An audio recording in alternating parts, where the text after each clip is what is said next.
Back in May 16, 1992, Mexican singer-songwriter Chelino Sanchez gave what turned out to be one of his most unforgettable performances.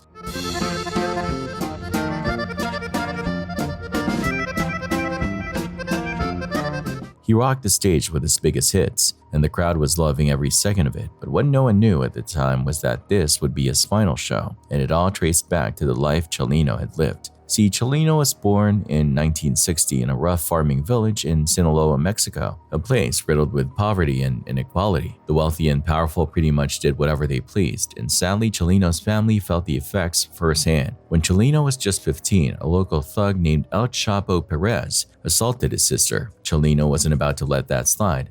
At a party one night, he spotted El Chapo, pulled out a weapon, and shot him point blank. Since El Chapo had powerful connections, Chelino had no choice but to skip town. He fled to Tijuana, then crossed into the US to lay low. After building a life in America, Chelino teamed up with his brother to smuggle people across the border, but tragedy struck in 1984 when his brother was murdered in a Tijuana hotel. Heartbroken, Chelino poured his pain into music, writing a song in traditional Mexican style called Corrido. He didn't hold back either. His lyrics openly talked about drugs, violence, and the gritty reality of his life. While serving time in a Tijuana prison, Chelino's music caught on with other inmates, spreading fast throughout Mexico's underworld. By the time he got out, his style had gained a new name, Narco Corrido.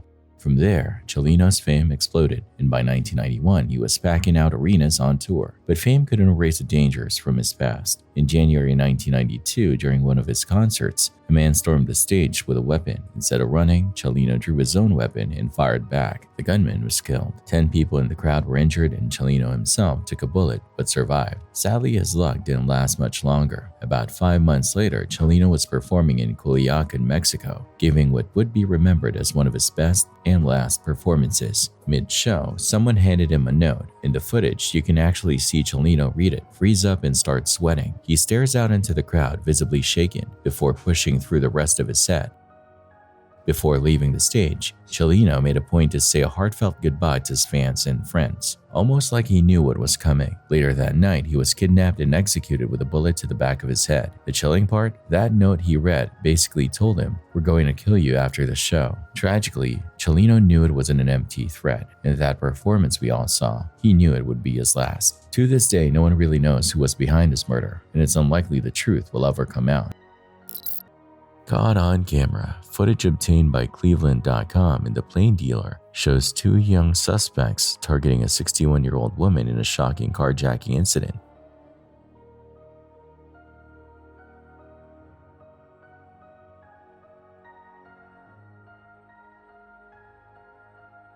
In the video, the pair can be seen approaching the woman, taking her car and speeding off.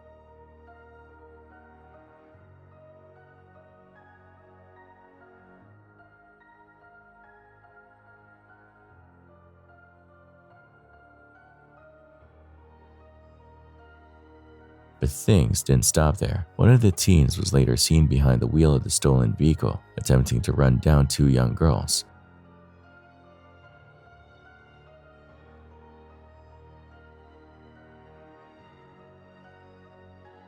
Thankfully, no one was seriously hurt, but the video has left the community shaken, sparking concerns about rising youth violence and reckless behavior.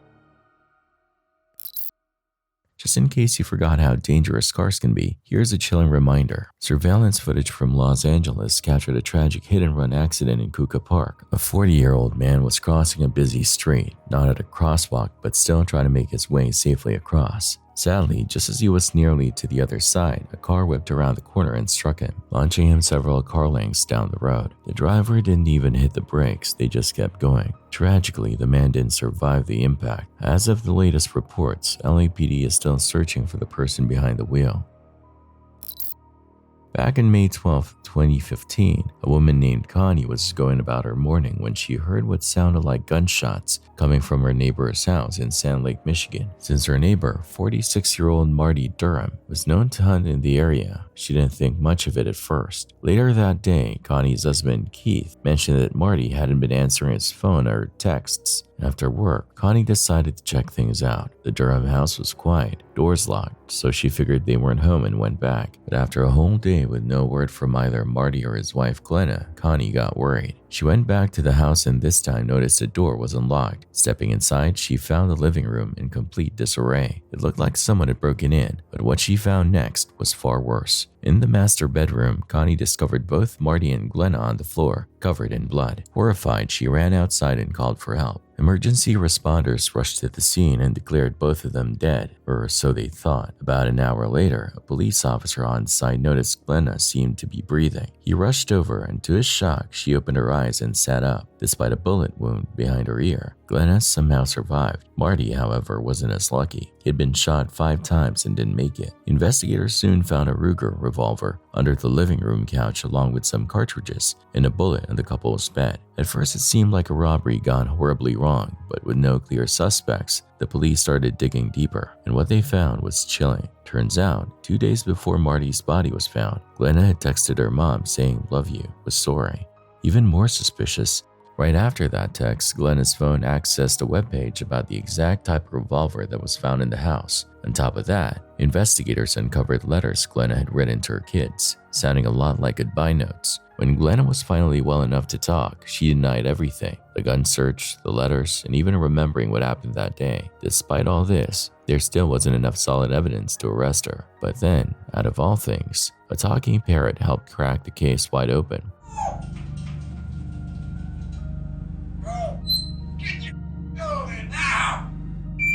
The couple's African gray parrot, Bud, had been handed over to Marty's ex-wife after his death. Not long after, Bud started repeating something unsettling, what sounded like an argument between Glenna and Marty. A month or so after Bud got here, I would hear him scream and squawk, and it would happen a lot at nighttime. But then one day, literally, he just kept going over and over again, the same and it sounded like 2 different voices. And I was just so freaked out that I took it upon myself to record it.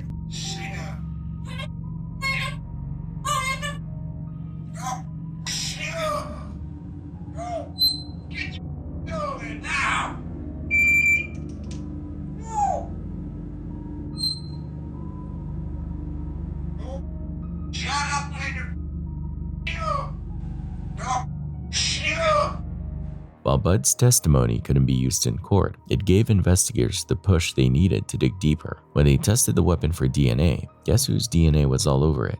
Glenna's.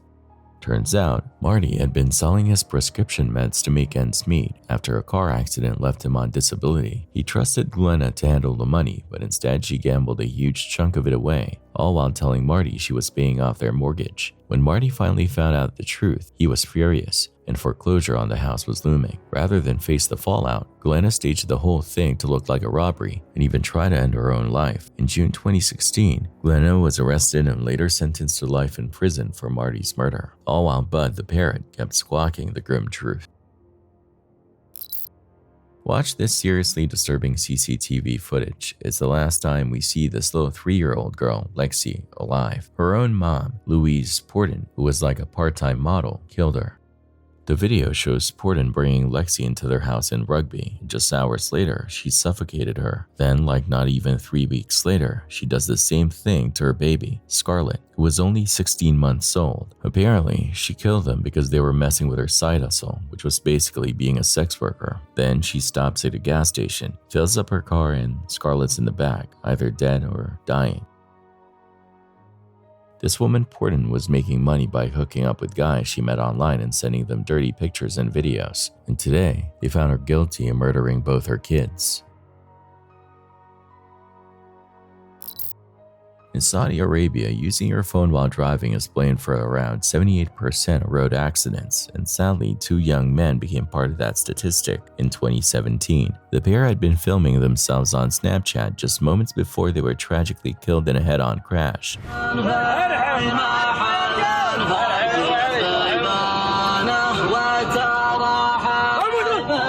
In the the chilling video, you can see them smiling and singing along to music, completely unaware of what was about to happen. They were cruising down the highway between Al Rai and Al Basha in Saudi Arabia, having a good time when suddenly the camera shakes violently. You hear panicked screams and then silence. Both men died on the spot.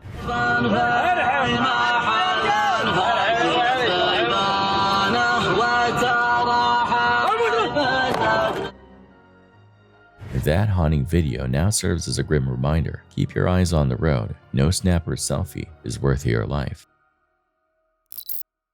Newly released CCTV footage reveals the haunting final moments of Ramnik Jogia before he was tragically abducted and killed during a failed robbery at his jewelry shop in Leicester. The video shows Mr. Jogia locking up his shop and heading across the road to his home on Brandon Street around 7:50 p.m. About an hour later, a man is seen crossing the street and heading straight to the shop's entrance. He slips inside through the door. By 9:56 p.m., another man is seen leaving the store carrying a large bag. He pauses for a moment, glances back, then continues down the road, a chilling clue in a crime that ended in tragedy. Back in 1986, NBC 7 San Diego aired a segment on highway safety, giving tips on what to do if your car breaks down. The message was simple: stay in your car, lock the doors, turn on your hazard lights, and wait for help, even if it takes all night. If your car should become disabled, the rule of thumb is stay inside. There are signs you can get to put on the back window to summon for help. If strangers should offer assistance, tell them to call police or the CHP. Just stay in the vehicle, lock all the doors, turn on the emergency flashers, and wait for help to come. Even if you have to wait all night, it's better to be in the safety of your vehicle and spend the night than to try to walk and get assistance. The broadcast even featured a ride-along with California Highway Patrol Officer Craig Pye, who warned about the dangers of trusting strangers. His words were chilling in hindsight. Anything could happen. You could be robbed or even killed. Anything could happen. Being a female, you could be robbed if you're a male, all the way to where you could be killed. Once you get in that other person's car, you're at their mercy. Bottom line, though, is that preventing all this trouble is easy. Be sure your car works, and as simple as it sounds, be sure you've got gas. Because even if you're lucky enough to get some, you still may be taking your life in your own hands. Do you realize how dangerous it is? Yes, I realize. In fact, I was putting the gas in, and an 18-wheeler came by and almost blew me away.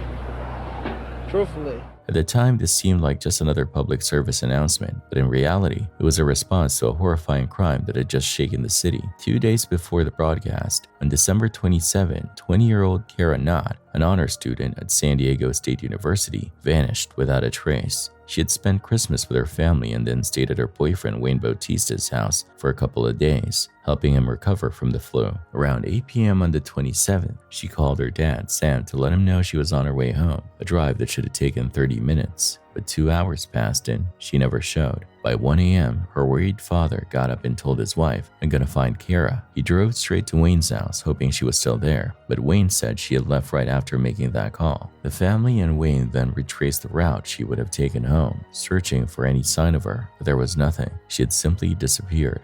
Then, at 5:15 a.m., they made a chilling discovery. Kara's white Volkswagen Beetle was found abandoned at the Mercy Road exit off I-15. The driver's side window was halfway down. The keys were still in the ignition, and all her belongings were untouched inside the car. Kara was nowhere to be seen. Police launched an immediate search, and soon after they found her body 70 feet below a nearby bridge. The autopsy revealed she had been strangled before being thrown off. Strangely, aside from rope burns around her neck and a mysterious head injury, there were no signs of violence. There were also no clues pointing to a motive. Nothing had been stolen, and there was no evidence of an attack inside the car. At first, Wayne was the prime suspect. He was the last person to see her alive, but his alibi checked out. He was home sick when the crime happened. The only clue investigators had was a gas station receipt found in her car, showing she had stopped at a Chevron station about 15 miles from the crime scene, but questioning employees led nowhere. Desperate for leads, police turned to the media, broadcasting Kara's disappearance and asking the public for help. This is where things took a shocking turn. After the highway safety segment with Officer Craig Pye aired, the hotline was flooded with calls, but not about Kara. Instead, dozens of women came forward with disturbing stories. They all claimed that a patrol officer had pulled them over and directed them down the exact same deserted Mercy Road exit where Kara had been found. They said he kept them there for hours and sometimes even got into their passenger seats. And the officer they were all describing? Craig Pye, the same cop who had been on TV telling people how to stay safe. Pye tried to clear his name by showing his logbook, which supposedly placed him miles away at the time, but investigators quickly noticed something sketchy. His log had eraser marks all over it. A deeper dive into his past revealed an avalanche of evidence against him. When police searched his car, they found a thick yellow rope that matched the marks on Kara's neck. They also found a flashlight. Its shape and size matched the wound on her head. But the final nail in the coffin? A tiny gold fiber found on Kara's sweatshirt. Forensic tests confirmed it was identical to the gold threads in the patch of Pye's uniform. At this point, the pieces fell into place. Investigators believed Pye had pulled Kara over, just like he had with so many others. But this time, she fought back, maybe even threatened to report him. That's when he snapped. He hit her with his flashlight, strangled her with a rope, and then realizing what he had done, made sure she would never talk. He placed her body on the hood of his car, drove up the bridge, and threw her off. On January 16, 1987, Pye was arrested at his own. He was later sentenced to 25 years to life in prison. He's applied for parole twice, but both times he was denied. The most chilling part, if he hadn't done that TV interview preaching about highway safety just days after committing the crime, he might have gotten away with it. In November 2016, a woman named Brandy Worley from Darlington, Indiana, made a chilling 911 call. She told the operator in an eerily calm voice that she had stabbed herself and killed her 2 kids. When the cops arrived, they found the bodies of 7-year-old Tyler and 3-year-old Charlie tucked under blankets in Charlie's bedroom. Both had been stabbed to death. Brandy was sitting in the living room, nursing a stab wound on her neck. She went on to say she did it because her husband, Jason, wanted a divorce. She didn't want him to take the kids away. When asked where she stabbed herself, she just said in the neck and confirmed she was bleeding everywhere. She also admitted she had taken a lot of Benadryl before calling 911. 203 South Madison Street. In what town? Darlington. Hey, what's going on there? I just stabbed myself and I killed my 2 children. You stabbed yourself and killed your 2 children? Mm-hmm. Okay, and what's your name? Brandy Worley. Brandy what? Worley. Okay. How do you spell your last name? Worley. And where are the children at? In my daughter's room on the floor. In your daughter's room on the floor? Okay.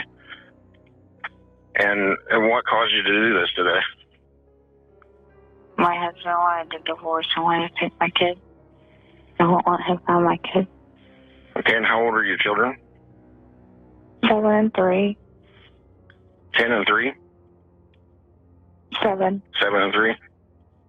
Mm-hmm. Okay. And where did you stab yourself at? In the neck. Okay, are you bleeding? Yeah, there's blood everywhere. Okay, and where are you at? In my living room. You're in your living room? Mm-hmm. Are you armed now with the knife still?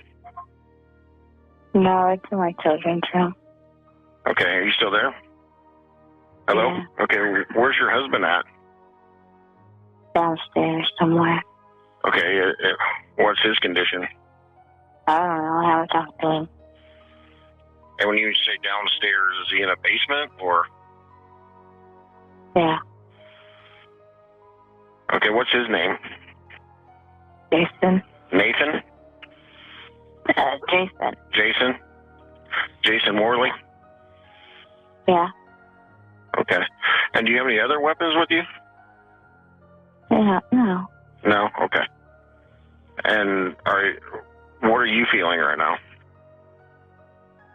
I mean, you're tired? Are you, Yeah, I took a lot of Benadryl. You took a lot of Benadryl? Yeah. Okay. Okay. And is there anyone else in the residence besides your children and you and your husband? I called my mom. You called your mom? What did she say? I hang up and call 911 and she'd be here in a second. The last thing? No, just I'm having a hard time. I have a hard time hearing you. What did you say your mom's name was? Rosemary, though. Rosemary Odell. Tyler was born in 2009 and was a first grader at Sugar Creek Elementary. He loved sports and dreamed of working with computers. Charlie, born 4 years later, was in preschool, loved story time at the library, and took dance classes. Brandy and Jason had been married since 2009, but the relationship had been rocky. The day before the murders, Jason finally filed for divorce. That evening, they all went to Charlie's dance program together before heading home for dinner. At some point, Brandy said she needed to go out and buy pipe cleaners. Instead, she bought the knife she would use to kill her kids. Jason was asleep in the basement when he woke up to screams. When he ran upstairs, he saw what had happened. Tyler and Charlie were pronounced dead at the scene. Brandy was rushed to the hospital and, despite her injuries, made a full recovery. The murder sent shockwaves through the small town of Darlington. Neighbors were stunned. Kind of disbelief, definitely sadness.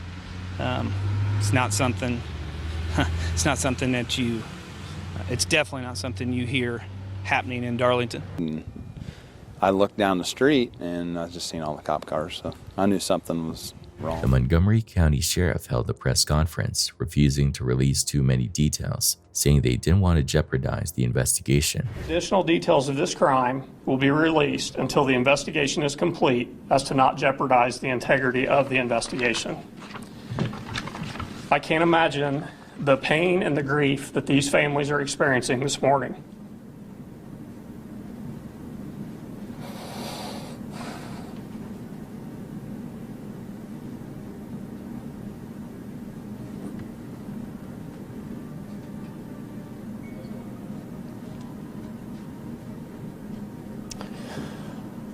Please keep these families in your thoughts and prayers.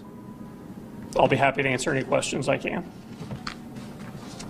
But the grief in the community was obvious. Jason set up a GoFundMe to help cover funeral costs, and it quickly raised over $50,000. At first, Brandy pleaded not guilty and tried to claim insanity, but after a psychiatric evaluation, she changed her plea to guilty on 2 counts of murder. During her sentencing, she refused to apologize or explain why she did it. The judge handed down a 120-year prison sentence, calling the crime unnatural and senseless. Since being locked up, Brandy has reportedly shown zero remorse for what she did. She's diagnosed with depression but remains unemotional about the murders. A mother who took her children's lives, all because she didn't want to lose them in a divorce. It's a case that still haunts anyone who hears about it.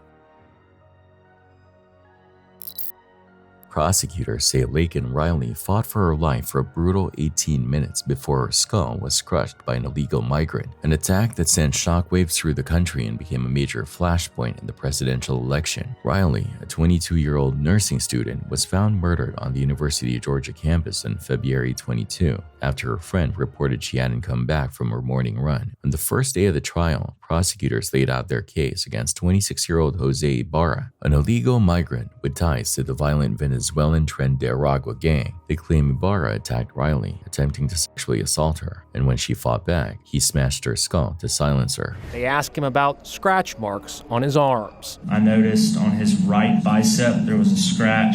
On his left arm, he had a forearm scratch, which looked like fingernail scratches to me. A police officer named Zach Davis of ACCPD finds this hoodie jacket. And when he looks in and sees it, it's in a recycling bin, and it's standing out because it's right on top, and he noticed it had long, dark hair on it. Suspicious. So he calls UGA PD. They respond at 9 o'clock on the day of Laken's murder. They're there. They notice, they look around and see that one of the residents in this apartment and B32 had what's called a Eufy camera, which is like a Ring camera but works a little different, had a camera aimed at that dumpster. And this is what they saw. At 9:44 in the morning, about 15 minutes after Laken Riley's heart stopped, this is what they see.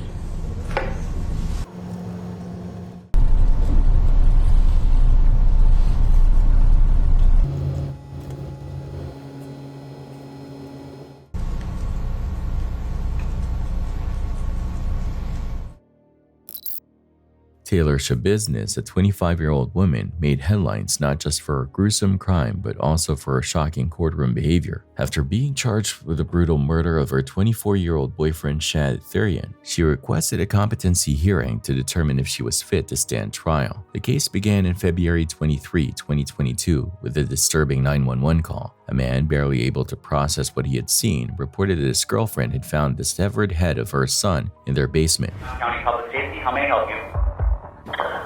Yes, I'd like an officer at 829 Stony Brook. Girlfriend just woke me up and swears that she found her severed head of her son in the basement. Okay, can you repeat the address, sir? 829 Stony Brook. Okay, tell me what's happening there again? I have no clue what's happening. My girl swears that she's found her severed head of her son in the basement. Did you go down there? In a bucket.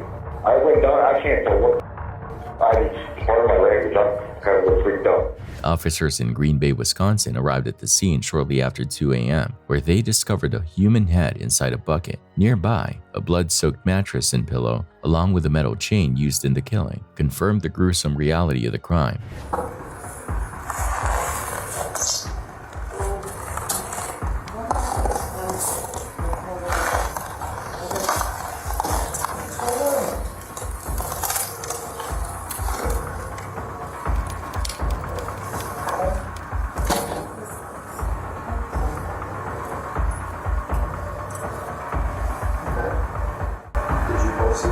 I opened the towel, I picked up the towel and dropped it because I don't know what the and I had bad vision and she's like, is that what I think? I'm like, I don't know what the fuck is. Do you want to stay with those two? I'll just go see it. Yeah. Where's it at? So right there. Look right, there's a bucket with a towel on it. Just keep that.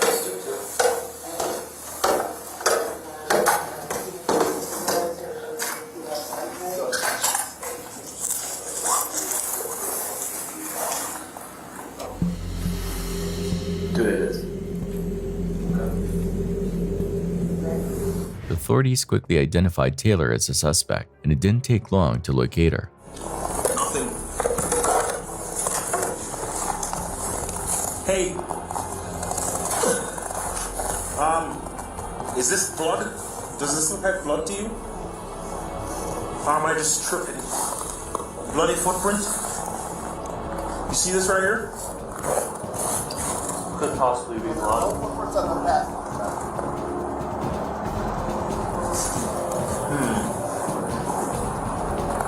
Hey, who did that?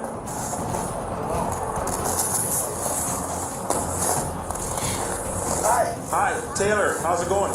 Officer Russell with the Green Bay Police Department. Just make sure you ain't got nothing on you here.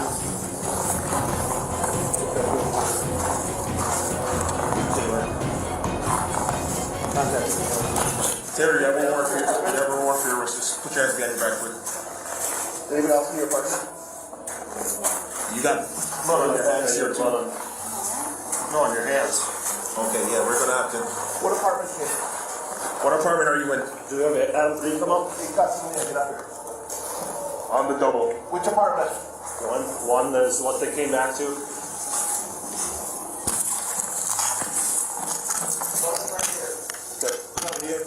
Found wandering an apartment complex with blood on her clothing, she was taken into custody without resistance. Investigations revealed that Taylor had been having an affair with Shad despite being married and having a child.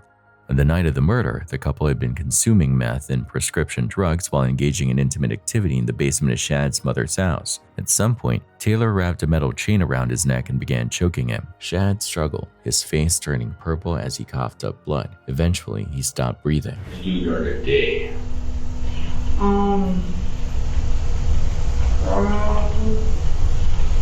don't know, like I was kind of like dozing off, like nodding out. He was dead already?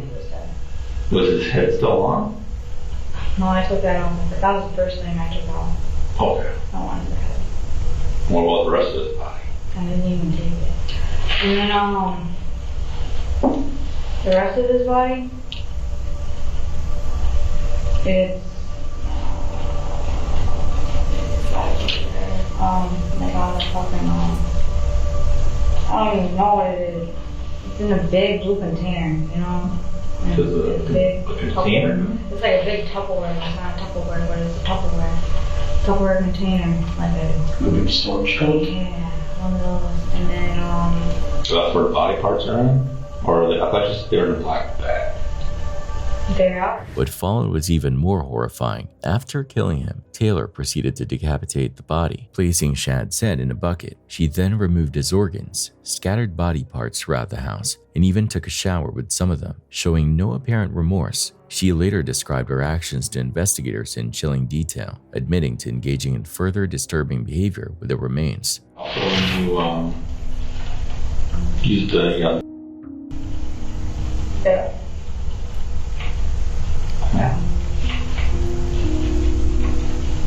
did you have sex with his body at all? At any point, or any type of contact? You know, obviously the stuff, but... I grinded on him, I put the... You grinded on? Yeah, I listened. Did you ever put his... You just grind on him? And then he got half, he was like half hard while I was still I was dead. Yeah. Okay.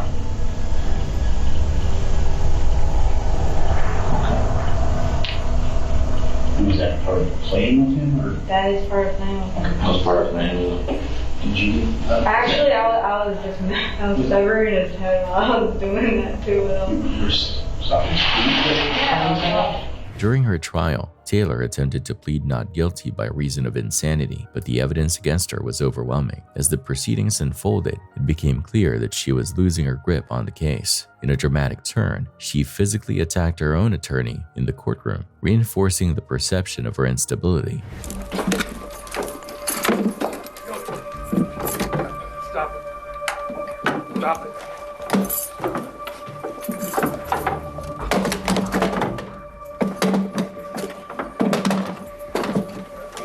Rachel, call.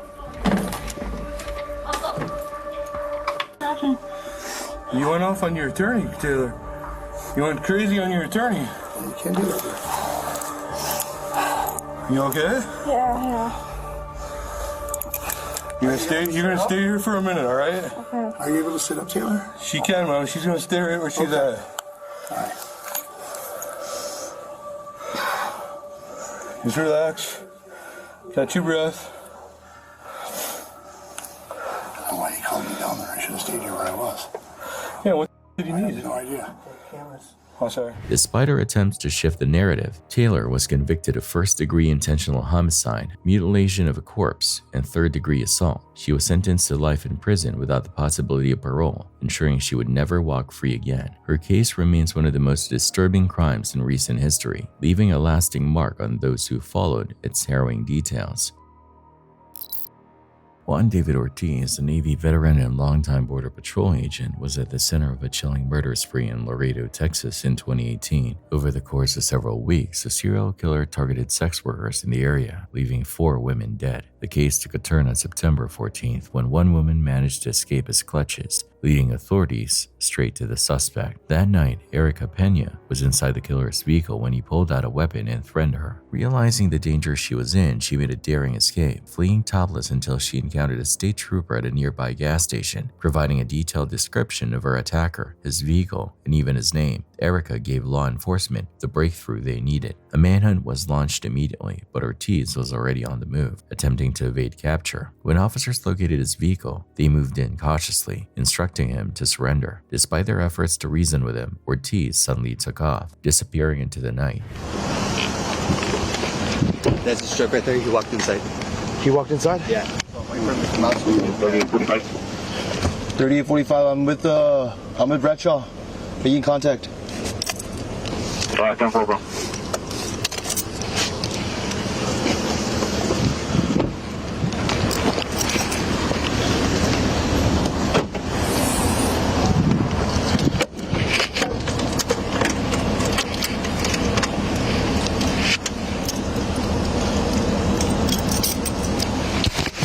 What is it? Put your hands up! Turn around!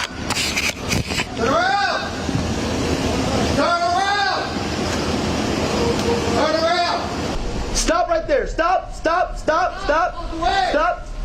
Is this your truck? Is this your truck? Okay, all right. Turn around. Turn around. Get on your knees. Turn around. I'll explain to you right now. Turn around.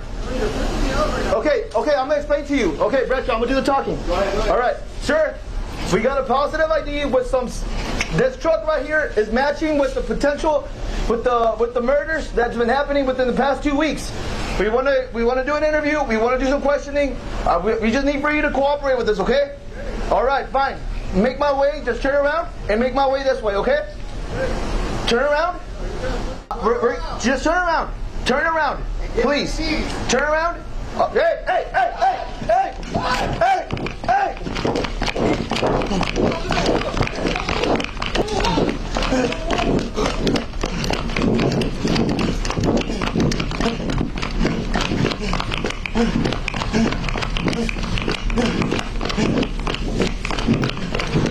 As officers tracked him, they realized he had slipped away into a darkened area, making it difficult to pinpoint his exact location.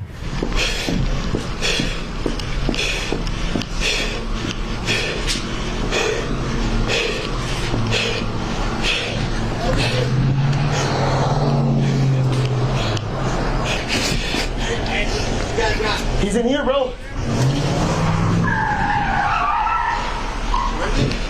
He's in here. We don't know. That's where we lost him when he did the corner. He cut in, so he's gonna be on this right here, on this section right here.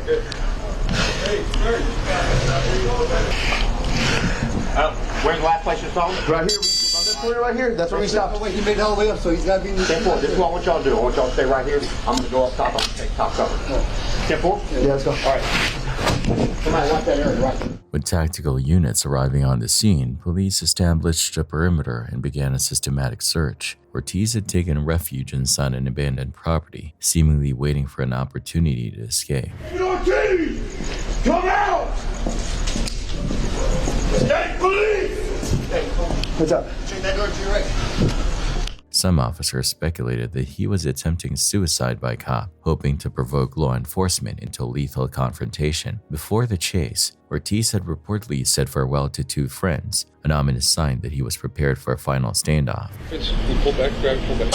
All right, and we reassess and pull the ramp. We already have one up there as well. Yeah. You have one up there? Yeah, I got one up on top watching down. Okay, we'll go meet up. As heavily armed teams moved in, including SWAT, Texas Rangers, and state troopers, the search for him intensified.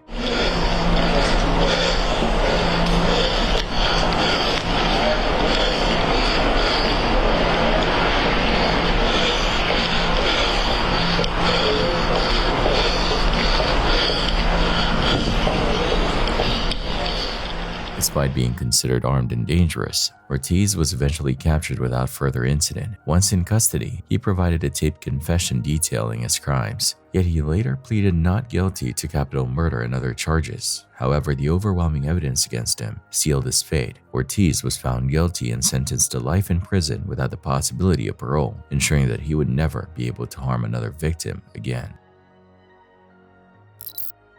Lee Peacock, a 50-year-old man from Harrow Road, was sentenced to life in prison for the brutal murders of 2 people within the span of 2 days. Having recently been released from prison, Peacock harbored a deep resentment toward those he believed had taken advantage of his partner Sharon Pickles while he was incarcerated. His vendetta soon escalated into a killing spree, culminating in the murder of Sharon herself. According to his police interview, she had laughed at him when he claimed he would kill everyone she had been in contact with during his time behind bars. On the evening of August 19, 2021, police arrived at Sharon's residence on Ashbridge Street, northwest London, after a concerned family member reported that Peacock had confessed to multiple murders. Upon entering the home, officers discovered Sharon's body hidden under a bed. Her throat had been slashed, and a note signed by Peacock was found at the scene. A murder investigation was immediately launched. That same day, CCTV footage captured Peacock walking with 59-year-old Clinton Ashmore toward Ashmore's flat. Just 15 minutes later, Peacock was seen leaving alone, now wearing a dark hoodie instead of the polo shirt he had entered with. By the afternoon of August 20, friends discovered Clinton fatally wounded in his home. He had suffered a knife wound to the throat, and emergency services were called, but he could not be saved. A 6-day manhunt followed before police finally located Peacock on a canal boat. Upon being confronted, he attempted to cut his own throat, but officers managed to restrain him and transport him to a hospital for treatment. On February 1, 2024, Peacock stood before the Old Bailey, where he was sentenced to 39 years in prison for each of the murders of Sharon Pickles and Clinton Ashmore. Detective Inspector Wayne Jolly acknowledged the lasting trauma inflicted upon the victims' families, emphasizing that Peacock's actions would haunt them forever. The family of Clinton Ashmore described him as a kind, funny, and gentle soul who was deeply loved by those who knew him. CCTV footage played a crucial role in securing Peacock's conviction, providing clear evidence of his movements and linking him directly to both crime scenes. The judge's sentencing reflected the severity of his crimes, ensuring that Peacock would spend the rest of his life behind bars.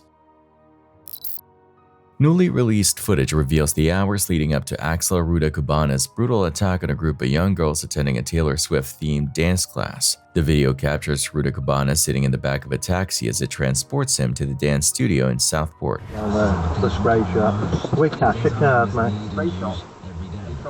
Number 34A, yeah. We cash it card, mate. We cash it card, mate. Upon arrival, he exits the vehicle and walks into the building, where he would soon carry out his horrifying assault. During the attack, he fatally stabbed 3 young girls and attempted to kill 10 others before being subdued. Following his arrest, Rudakubana pleaded guilty to the charges and was sentenced to prison for his crimes. In some countries, the tradition of setting off firecrackers is a source of excitement, with some even going as far as making their own. However, a shocking incident like this, authorities may need to reconsider the risks involved.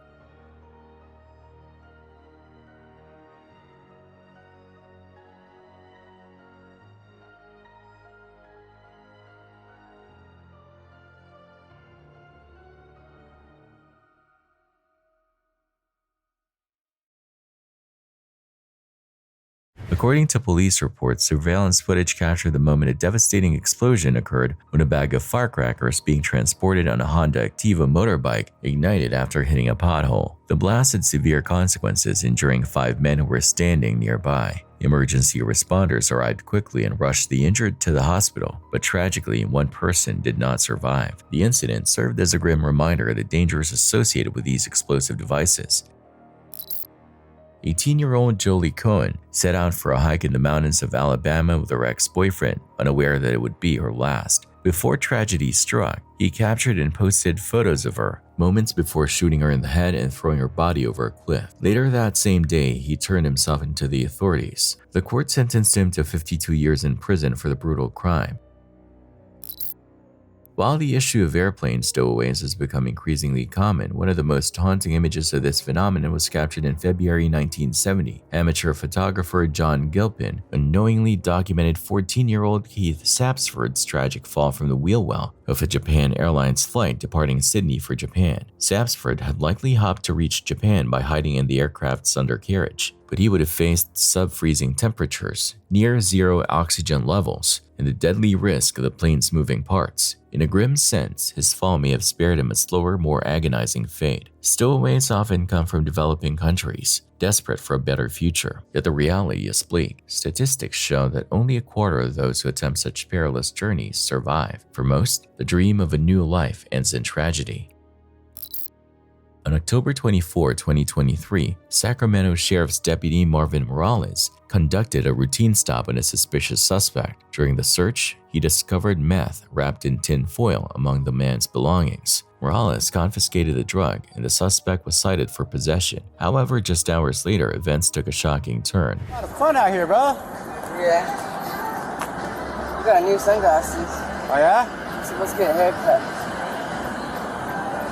Dude, I forgot your name, bro. What is it again? Let's go for I just saw you last week over here, bro. Yeah. You was dancing at the same time too, man. Yeah. You promised me your best dance move. Who? You. Yeah? You promised me your best dance moves. Yeah, definitely. What's up? You gonna see the way? I gotta go back to downtown, dance there. They're all waiting for me. But that foil is right there in your pocket, or be real with it. Just be real. Just be real. Oh shit, yeah. Yeah? Could be. Could be, is it? I think it is. I'm not sure. Yeah? Nah, not for now. So you could either hand it over, or I could put you in cuffs and take it out your pocket. It's up to you. Oh, just... No, it's not illegal paper. No, the one in your little drug pocket.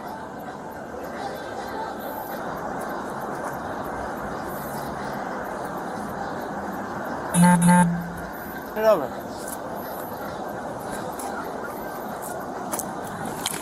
Can I get it back? How about that straw right there? Right there. Right there.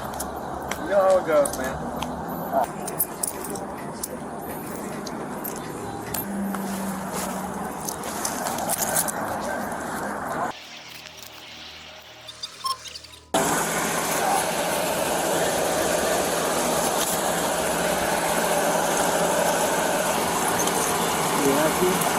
After, bro.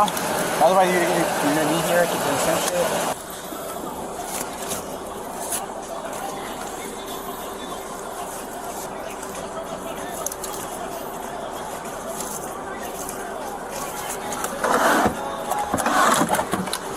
I'm just gonna ride him real quick.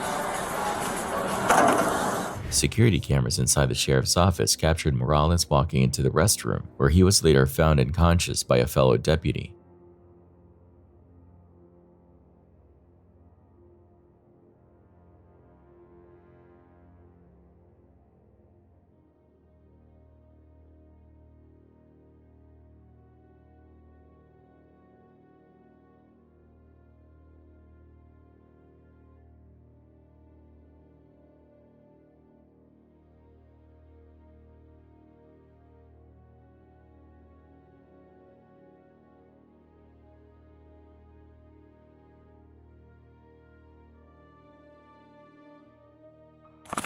Morales! Wake up, bro!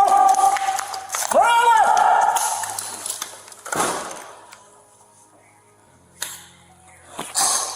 Yeah, where my car's at? Immediate assistance arrived and multiple doses of Narcan were administered to revive him. Leave that door open! Morales! You good? My radio's dead. Huh? My radio's dead. It's best. Get his vest off. Straight his leg. Straight his leg. Yep. How you take this shit off me? Miles. Morales! Morales!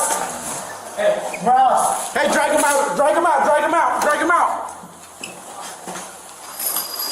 Hey, first Norcans applied already.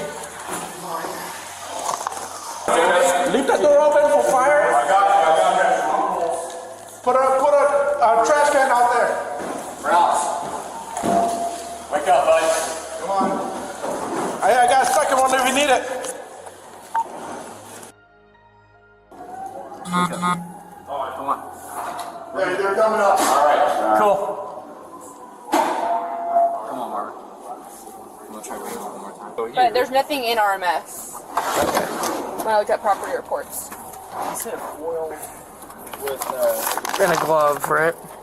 these specified First aid. There's nothing in Do we just like how often do we just get rid of those? But he cited him. Yeah, you're right. But he cited him. You're right. You're right.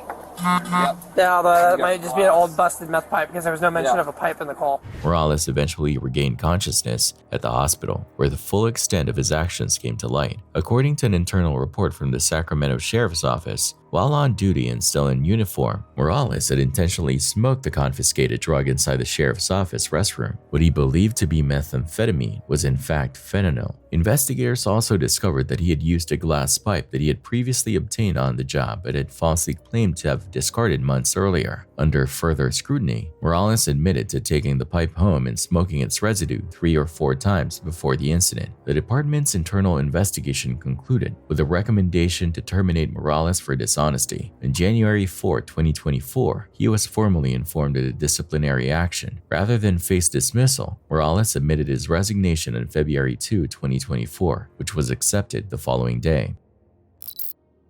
SHOUTOUT Ltd has been fined £2 million following the tragic death of Stuart Towns, a forklift driver at the company's recycling plant. The incident, which was captured on CCTV, exposed shocking safety violations at the facility. Footage from before the tragedy revealed workers routinely risking their lives to clear blockages by jumping into hoppers and working dangerously close to conveyor belts.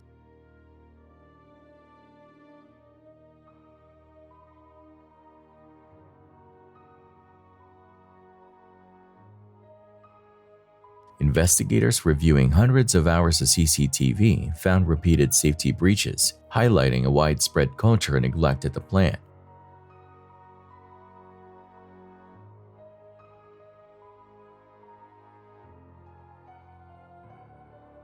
The company's failure to enforce proper safety protocols ultimately led to Stuart Towns' fatal accident, resulting in a severe penalty for SHOUTOUT Ltd. Authorities emphasized the need for stricter workplace safety measures to prevent such tragedies from happening again.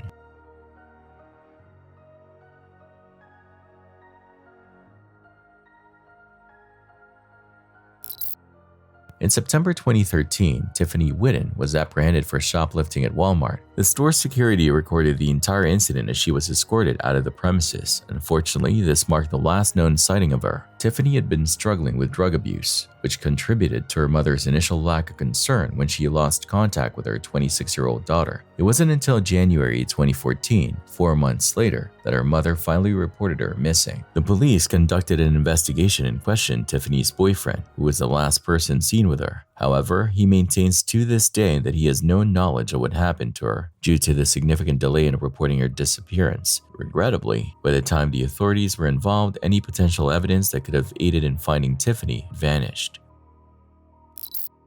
17-year-old Jordan Turpin made a distressing 911 call, explaining that she had managed to escape from her abusive parents and desperately needed help to rescue her siblings. I just ran away from home because I live in a family of 15. We have abusing parents. Did you hear that? The police promptly arrived at a location near her home to meet her. Despite her age, Jordan appeared much younger due to severe malnutrition, and her speech was limited and broken, as she had rarely interacted with people outside her family before. In her conversation with the officers, Jordan revealed that she had never encountered medication before, indicating her lack of exposure to the outside world and limited education. I've never talked to anybody out there, so I've never been alone with a person, so this is very hard for me to talk. Do you take any medication?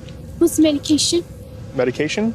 Yeah, what's medication? Do you take pills? Her fear of speaking to strangers was palpable. As the situation unfolded, it was revealed that Jordan was one of 12 siblings who were all being held captive by their parents, Louise and David Turpin. My parents are abusing. They abuse us. Disturbingly, they were found chained up in a similar state of malnourishment and terror. The siblings' ages ranged from 2 to 29 years old, highlighting the extensive duration of their suffering. Jordan's courageous escape not only saved her own life, but also rescued her siblings from their unimaginable life of torture. Her parents, Louise and David Turpin, were subsequently sentenced to life in prison for their heinous crimes. This footage is undeniably disturbing to watch and easily overlooked if one is unaware of its context. From the clip, we can discern that a man on a stretcher is lying motionless, while medical personnel surround him, engaged in a fierce battle to save his life. What makes this clip astonishing is the surreal moment when it appears as if his soul momentarily departs from his body. An otherworldly form materializes briefly. While his heart rate appears to flatline, suddenly people rush back in, attempting to revive him with chest compressions, fighting against the brink of death. This intense effort continues for several minutes, as if they have encountered something beyond our plane of existence, all captured on a grainy hospital CCTV of all things. In this video clip, we witness Stephen Port, known as the Grinder Killer, making his way to meet a man who allegedly would become his fourth victim. The encounter appears to be quite casual, with the victim Jack Taylor inviting Stephen into his home. However, we observe from door footage that he departs shortly after. Stephen Port's case deeply haunted investigators, as it became evident that he could have eluded capture. He utilized fatal doses of GHB to murder his victims between 2014 and 2015, disposing of their bodies near his residence. Fortunately, the doorbell camera eventually captured the man responsible after 4 victims, leading to the discovery of the bodies and Stephen Port's subsequent arrest. Regrettably, it appears that the police overlooked vital information from family and friends, allowing his killing spree to persist.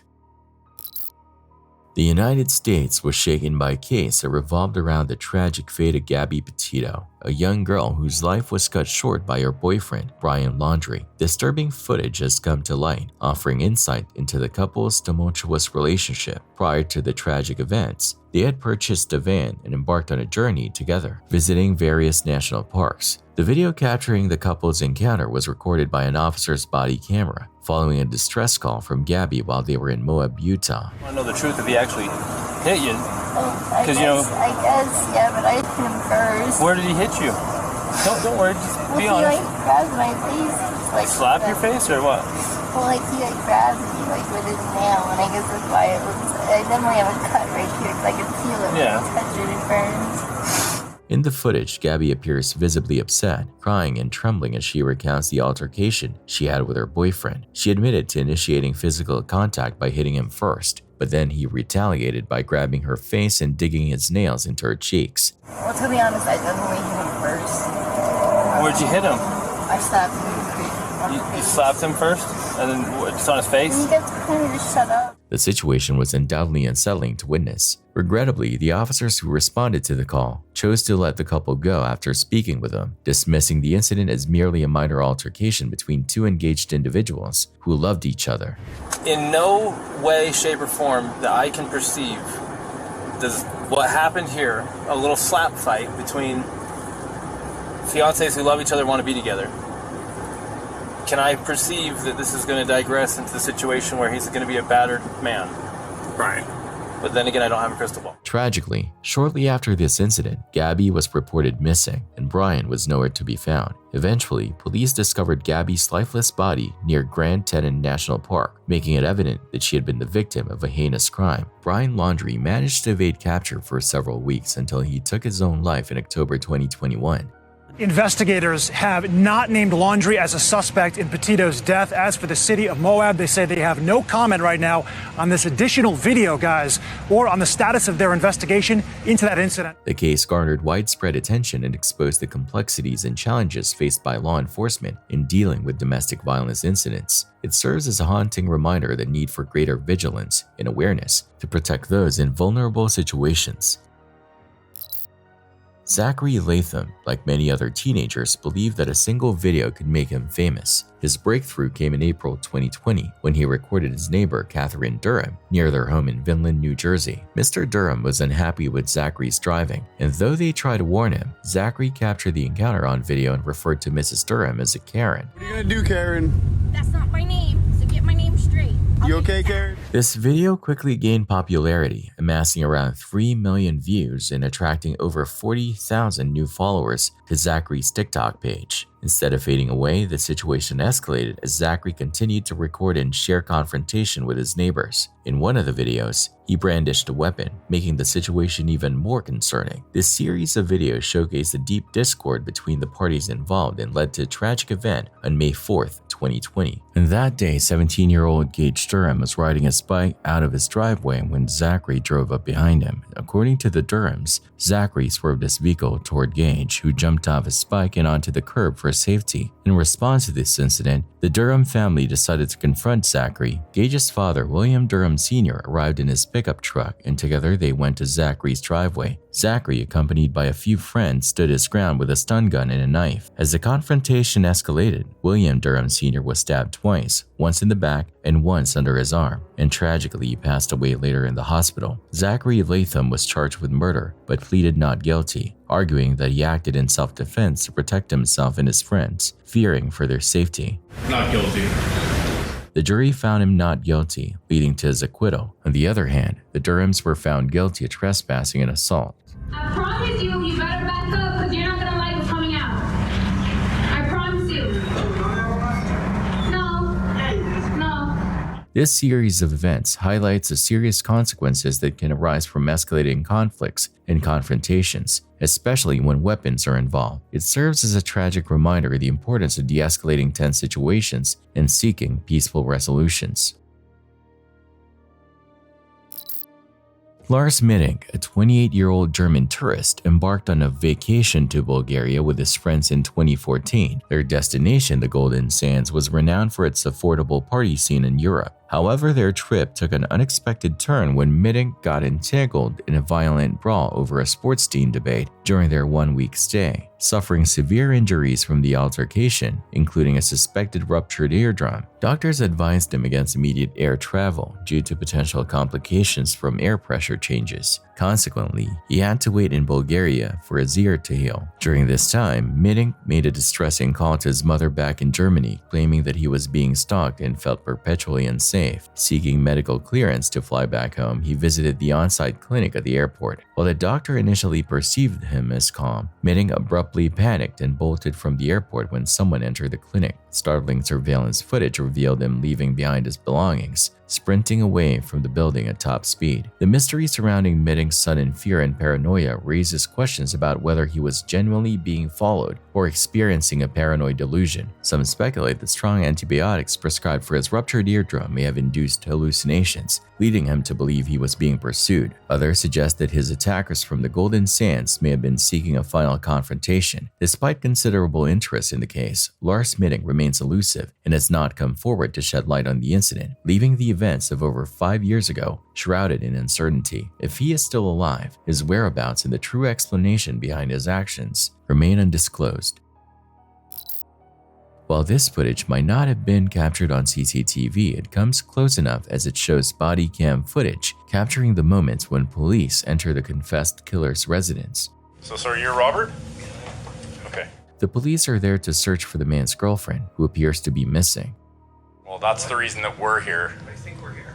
Is the family's calling us saying we haven't heard from our daughter and our sister. And the man is not initially detained. As a few police officers walk upstairs to search the house, the man sitting on the couch appears confused. Not that you're aware of. Like, you're not making a whole lot of sense to me, here, guy. Like, I don't know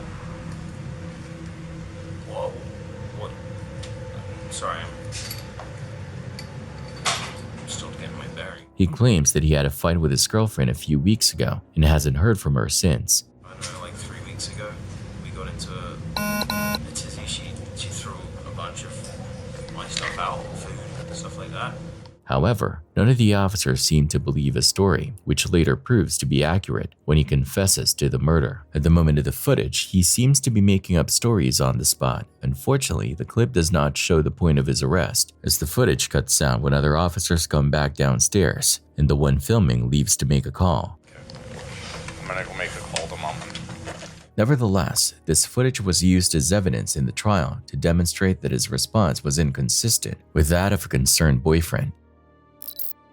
There is an abundance of eerie footage from the old Soviet era, but this particular clip stands out remarkably. It resembles scenes reminiscent of the infamous Russian sleep experiment, depicting an emaciated man sitting on a bed. The video is interspersed with frantic jumps and cuts, showing him engaging in bizarre and unsettling behaviors such as shaking things, rocking back and forth, and more. The visuals seem to have suffered corruption over time, leaving viewers perplexed by unexplainable occurrences.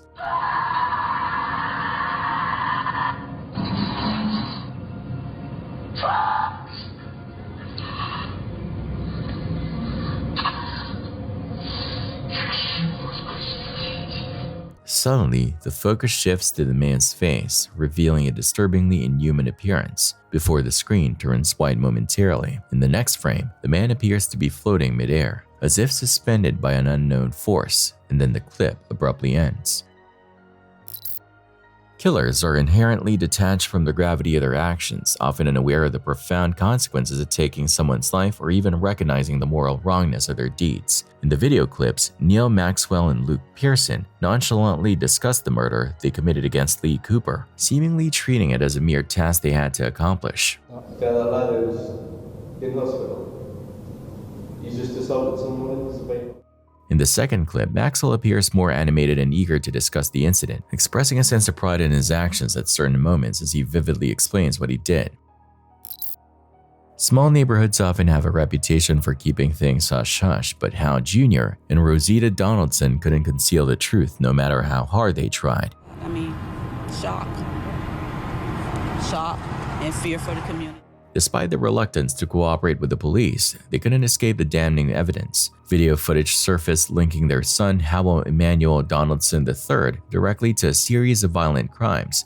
Felton is the fourth victim in a series of shootings dating back to October 9th, but his death has also yielded a potential break in the case. Initially, when colleagues saw the grainy and indecipherable CCTV footage resembling him, they joked about it. Little did they know that the footage showed a man walking just before the murder of Ronald Felton, a 60-year-old unemployed construction worker volunteering at a food bank. This incident marked the fourth killing in a string of violent acts. Hal was eventually arrested after he discreetly handed a pistol hidden in a bag to his manager at the McDonald's where he worked, along with his uniform while collecting his paycheck. He even advised her to bury the bag so deeply that no one would ever find it. However, his manager sensed something was amiss, and instead of being dissuaded, she alerted the authorities. The truth about the resemblance between Hal and the suspect on television, which his co-workers had jokingly called him Killer, finally became apparent. Fortunately for the prosecutors, the evidence provided by Donaldson himself allowed them to apprehend him, leading to the potential resolution of 4 murders that occurred between October and mid-November. Without his own actions, they might never have caught the culprit in the first place.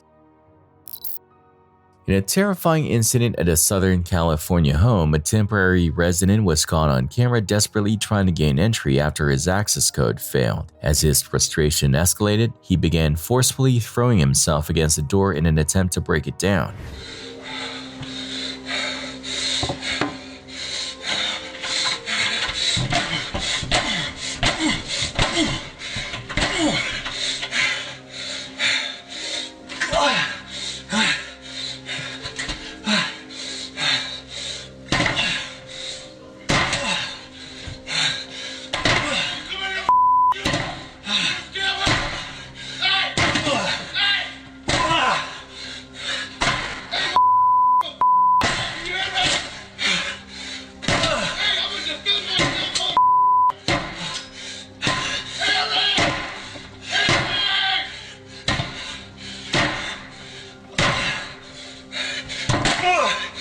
Unbeknownst to the occupants, this was just the start of a violent rampage. Prior to attempting entry, the man had already crashed his car into the side of the house. The next footage shows him inside wielding a pickaxe and repeatedly swinging at a closed door. From inside, a panicked resident could be heard screaming for help, but the deranged intruder remained undeterred.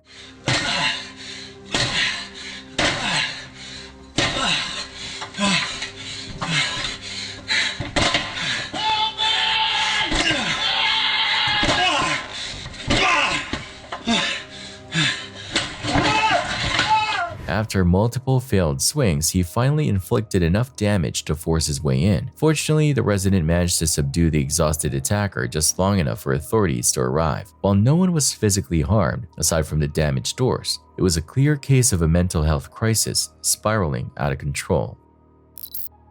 Louis Gill, 20, has been sentenced to 4 years in prison after a single punch led to the tragic death of 40-year-old Andrew Young. The fatal altercation occurred on November 6, 2013, outside a Tesco Metro store in Charminster Road, Bournemouth. CCTV footage captured the shocking moment when Gill struck Young, causing him to fall and suffer a fatal head injury. The incident reportedly stemmed from a dispute over cycling on the pavement. Young, who had confronted another cyclist about riding on the sidewalk, was suddenly attacked by Gill. Despite the seemingly brief exchange, the consequences were devastating. Young succumbed to his injuries the next day. The sentencing at Salisbury Crown Court sparked public outcry, with many questioning whether 4 years was a sufficient penalty for an attack that ended in an innocent man's death. The case of Alex Murdaugh was one of the most shocking crime stories in recent years, unraveling a tangled web of deception, murder, and financial crimes. Once a respected attorney from a powerful South Carolina legal dynasty, Murdaugh's life came crashing down after the brutal double homicide of his wife, Margaret, and son, Paul, on June 7, 2021. Murdaugh himself called the police, claiming to have discovered their bodies near the dog kennels at their Colton County estate. Footage from that night shows him emotional, sobbing, and trying to establish his own narrative, mentioning threats Paul had received due to a fatal 2019 boat crash he was involved in. I wanted to let you know because of the scene, I did go get a gun and bring it down here. It's in your vehicle? Do you have any guns on you at all? No, sir. It's leaning up against the side of my car. Okay. You're fine, man. You're fine. Turn around for me. I don't have any guns. Okay. Yes, sir. I see that. Okay. This is your wife and son? And son. Okay.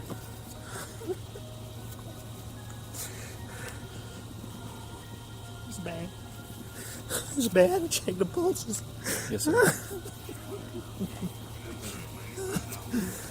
This is the firearm you brought from inside the house? Yes, sir. Yes, sir. I went and got. This is a long story. My son was in a boat wreck a few months back. He's been getting threats. Most of it's been benign stuff we didn't take serious. Okay. You know, he's been getting like punched. I know that's somebody. I know that's what it is. Okay. When did you get home? Right when you called, or did you go to the house first? Where is the house? I came to the house first. My mom has late stages Alzheimer's, and my dad is in the hospital. Okay. I left. I don't know what time. I can go back on my phone and tell you the exact times. Did you check? Okay. Did I check what? Did you check them? We got medical guys that are that's what they're gonna do. Okay. What are they doing? Can they hurry? They are. Yes, sir. That gentleman that was out here already, he's one of the battalion chiefs. Okay. They are dead, aren't they? Just turn on those. Yes, sir. That's what it looks like. Randy, are they going to check them? Yes, sir. They've already checked them. They did check them? Yes, sir. This is official that they're dead? Yes, sir. That's what it looks like. Eight's going to be the last one in and grabbing the tent. Just go over to that corner of the building.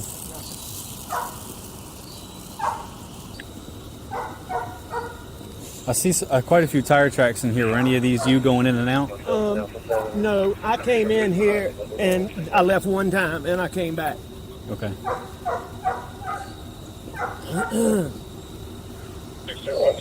the rest of them, maybe from earlier, but only two are mine. Did you go out this way at all? No. Billy's right.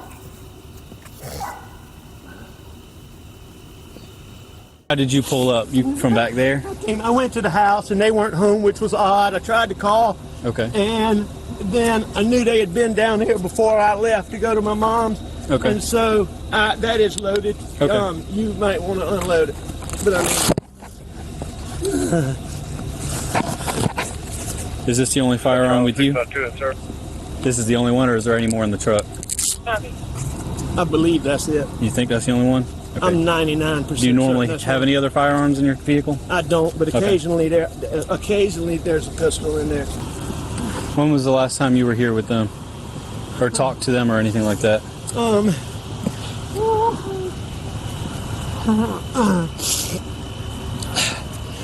It was earlier tonight. I don't know the exact time, but I left. I was probably gone an hour and a half from my mom's, and I saw them about 45 minutes before that. But as investigators dug deeper, inconsistencies emerged. A key piece of evidence was a video taken shortly before the murders that placed Alex at the scene, contradicting his alibi. She was a wonderful girl and a wonderful wife, and she was a great mother.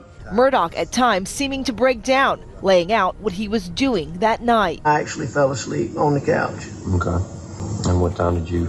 I don't know wake up? exactly what time I woke up, but when y'all get my phone, I think one of the first things I did when I got up was call Maggie because I was going to my mom's. And I know I texted her. As scrutiny intensified, Murdaugh's secrets spilled out, including more than 100 financial crime charges, allegations of a staged hit on himself for insurance money, and an elaborate history of fraud. A 300 blackout. Okay. And it got, he says it got stolen.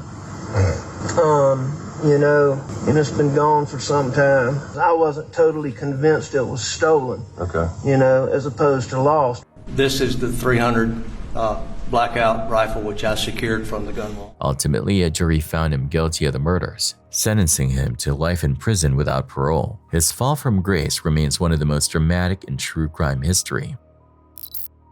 This is the kind of story that makes your stomach turn. Captured on CCTV in the UK, the footage shows a man altering his path the moment he spots a young female student crossing the street. His intentions are clear. He follows her, steering her toward a more secluded area.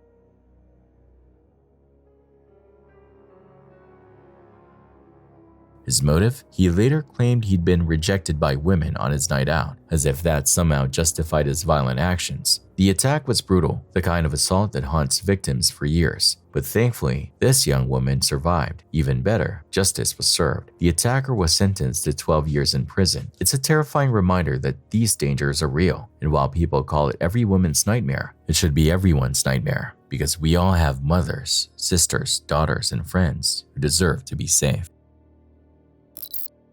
This case is the definition of justice delayed but not denied. We have a person in jail who will be there for the rest of his life, and I'm so grateful for that. Back in 1980, Helen Pinsky was a bright, ambitious journalism student interning at a radio station in Denver. But one night, she never made it home. The next morning, her body was found, tied up, sexually assaulted, and stabbed 9 times. For decades, her family had no answers. DNA technology wasn't advanced enough to identify her killer, but in 2019, a breakthrough changed everything. Authorities linked DNA from the crime scene to a man named James Curtis Clanton, formerly Curtis Allen White, a convicted sex offender who had been living in Denver at the time of Helen's murder. When confronted, Clanton confessed. His words caught on a police body camera. He described a childhood filled with abandonment, cruelty, and disturbing acts of violence, starting with torturing animals as a child and escalating into unthinkable crimes against people. When I was 8 years old, I started with insects and putting them in red ant piles, and went up to amphibians and went up to small animals. When I was 8 years old, I hung a cat in a tree and beat it to death with a tree limb. Couldn't understand why. Where's a kid that old get that kind of rage? And that rage has always stayed with me. I mean, I think every time something hurts me so bad that I can't deal with it, and I learned anger covers up pain. That was pretty much the basis of everything I've ever done. I was just mad all the time. So you were saying, you know, right before you turned this thing on, that it's 40 years ago, that you don't remember most of it, but you did not use the yellow Mustang, you used the green station wagon? Yes. Okay, and then when you stabbed her in the field and left her there, did you pose her body at all? Did you like lay her the way she was laying, or did you okay, so you just stabbed her and walked away? Yes. Okay. And you said she never cried, she was nice to you the whole time? Yes. When you stabbed her, did she ask you why, or did she just... I don't think she expected me to, because I told her to get down on her knees, and then I told her, I said, don't get up until you know I'm gone. And that's when everything else went a totally different way. Okay. And now you just said that you think you threw the knife in the field, but you're not sure. I wouldn't swear to it. Okay. Do you have any idea where the knife could be if you did not throw it in the field? Could it be in your trailer still? Could it be in No, it ain't up here. Okay. There's nothing up here from that time. Okay. And I was kind of asking you a little bit about it, and you said you didn't do any other ones. 10 minutes prior, there was a attempted sex assault right up the street, and they said the person had a green hoodie. Did you try to take somebody else and they got away from you, and then you went to Helene? And when I say attempted, means, you know, you try to grab her, she pulls away, and you're like, oh, I better get out of here. I passed a girl on the sidewalk, but I didn't try to get her. Okay. What she was? Oh, go ahead. She was watching me prepared, but I didn't assault her in any way. She just passed me and I passed her. So did you have it intended in your mind that you wanted to that you were going to take somebody that night for sex? So you had your mind set that someone's coming with me tonight. Yes. Okay. So when you first grabbed Helene, was it right when she stepped off the bus? Was it when she was walking down the street? She probably walked down the sidewalk half a block, maybe a block. She was walking down the sidewalk. Where were you? Were you behind her, in front of her? I think I went up to the next block, turned left, and parked beside the street. Okay. And then, so when you came up behind her, you just put your arm around. Did you put your arm around her shoulder? Did you put your arm around her? Around her waist, and I had the knife palmed in my hand and pointing toward her. Okay. What kind of knife was it? Was it a pocket knife, buck knife? It was kind of like a hunting knife. You know how long it was? The blade was probably 5 or 6 inches. Okay. Clanton was sentenced to life in prison. While it took 40 years to bring him to justice, Helen's loved ones finally got the closure they deserved. And so they told me, and I just lost it. And because it was just a relief. Clanton admitted to killing Helene. Janet says she's glad he's in jail, and now she just wants to focus all of her energy on remembering her sister. It gives me some peace knowing that this beast is in jail, but I don't think we'll ever have closure because Helene's not here. And, that void will remain with us forever. She's just a special, special woman whose life was taken way too soon.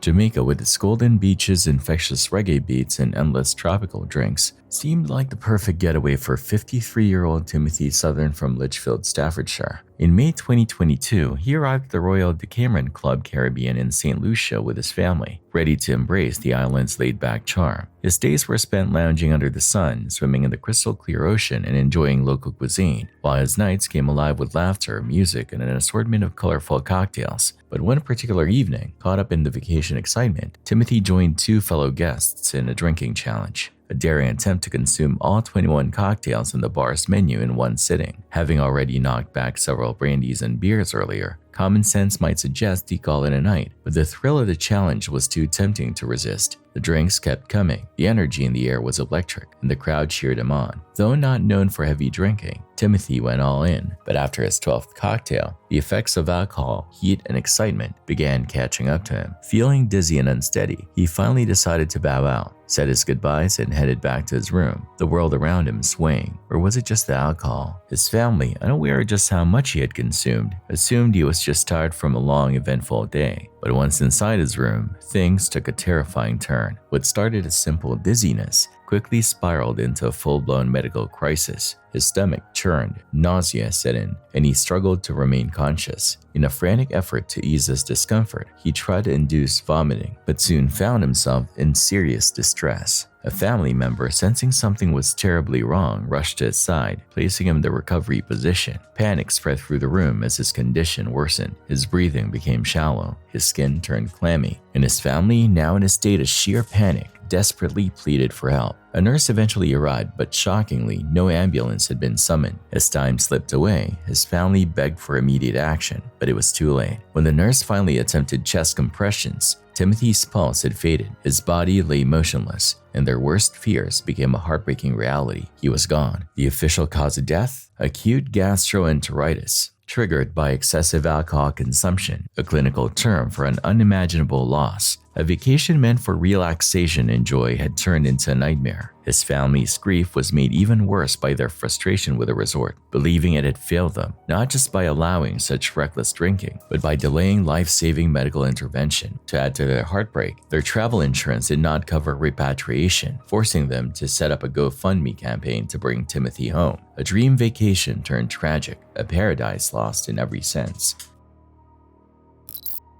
Williams clearly wasn't going down without a fight, but Metro Nashville's Titans unit was ready for him. It's almost like he thought he could shoot his way out of a first-degree murder charge. Not the smartest move. Detective Diaz took a hit to the leg but managed to get to safety, while Detective Gonzalez fired back, hitting Williams in the hip.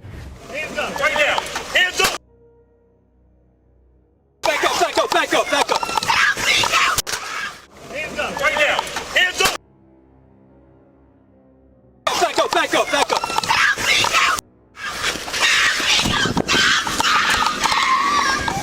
Drop it. Don't move. Don't move.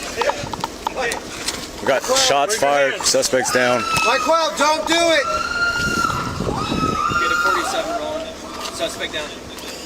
Don't move. In the end, both survived, but now Williams is not only facing that murder charge, but also whatever they throw at him for opening fire on officers. With a $1 million bond already set for his murder charge, he's not going anywhere anytime soon. Now it's just a matter of seeing how the court handles him, especially after the shootout. Tiambra really thought she was untouchable, dodging cops for a year after killing a man and his dog in a hit and run. But karma has a funny way of catching up, and in her case, it happened outside of Chuck E. Cheese. Stealing a purse, using stolen credit cards, all while the police were already hot on her tail. She wasn't just reckless, she was practically asking to get caught. But the real kicker? She tried to use a child as a shield, hoping to play the sympathy card when officers closed in. The fake IDs bought her a little time, but once dispatch confirmed her identity, the jig was up. We're going to step out. Why am I stepping out? Step out, please. What? You're under arrest. For what? For what? What am I? Okay, okay, I'm okay. Help me. Okay, let me get my. What the fuck? Yo, what the you doing, bro?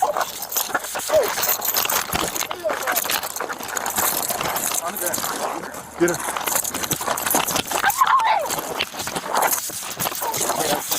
Help me now. What is that? Stop.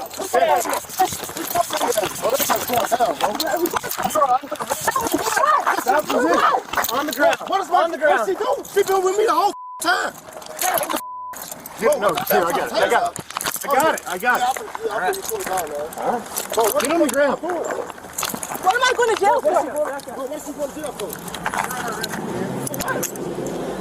What are we under? Stop resisting.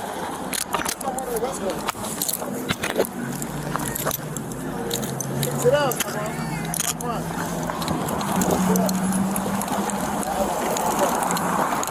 What am I going to jail for? Can you tell me what I'm going to jail for? Please? You're stealing. Stealing what?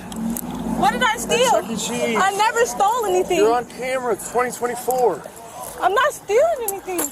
Yeah, let me fix it. I never stole anything. You're on camera. What did I steal? Listen, this isn't a debate. We just came from the marathon. We have you on camera using a stolen credit card. Okay? There's no debate on that. We have you at Chuck E. Cheese with her, taking the phone with the cards. Okay? It's all on camera. I don't even need to ask questions about it. Again, this could be handled in a completely different way. We don't have to go to the extent of throwing every charge in the book on you or anything else. It is what it is. I made a mistake. She made a mistake. And we'll move on. But fighting at the car, I'm probably more pissed about that than anyone. I'm not gonna lie, it's gonna take us a minute to talk to you guys, all right? And figure this out. Is that your child? Yeah. Okay. And who's this girl to you? My friend. Run? Hey, buddy, we're gonna get you in just a second, okay?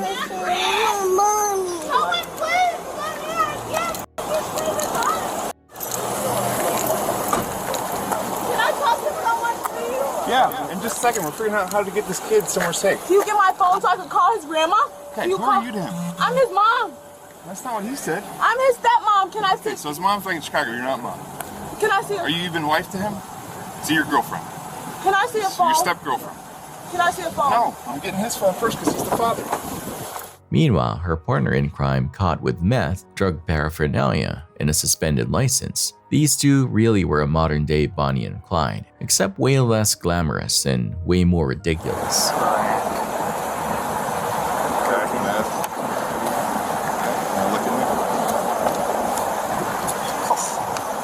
Goodness. Oh, no. So, do we want to arrest? Yeah. Have you already finished the ticket? No. It doesn't matter if you did, but if you didn't finish it, just put held at county jail and then go explain to Amber or whatever her name is that he's going to be taking a ride too. And just when officers thought it was a simple arrest, she had one last stunt up her sleeve. They gave me 3 charges. What is it? Death, persistent, whatever the swiping the card, and resisting. I'm finna get out. Huh? And resisting. I can't, I'm on the floor. Huh? I'm gonna be on the floor. But you cuffed up? I mean, they cuffed you to the thing? Nah. What's up? I love you, baby. I love you too. We got some questions for you. Mm-hmm. Remember the Miranda warrants I read to you? Yeah. You have any questions? You remember everything? Yeah. Okay. And what did you say? Just have to...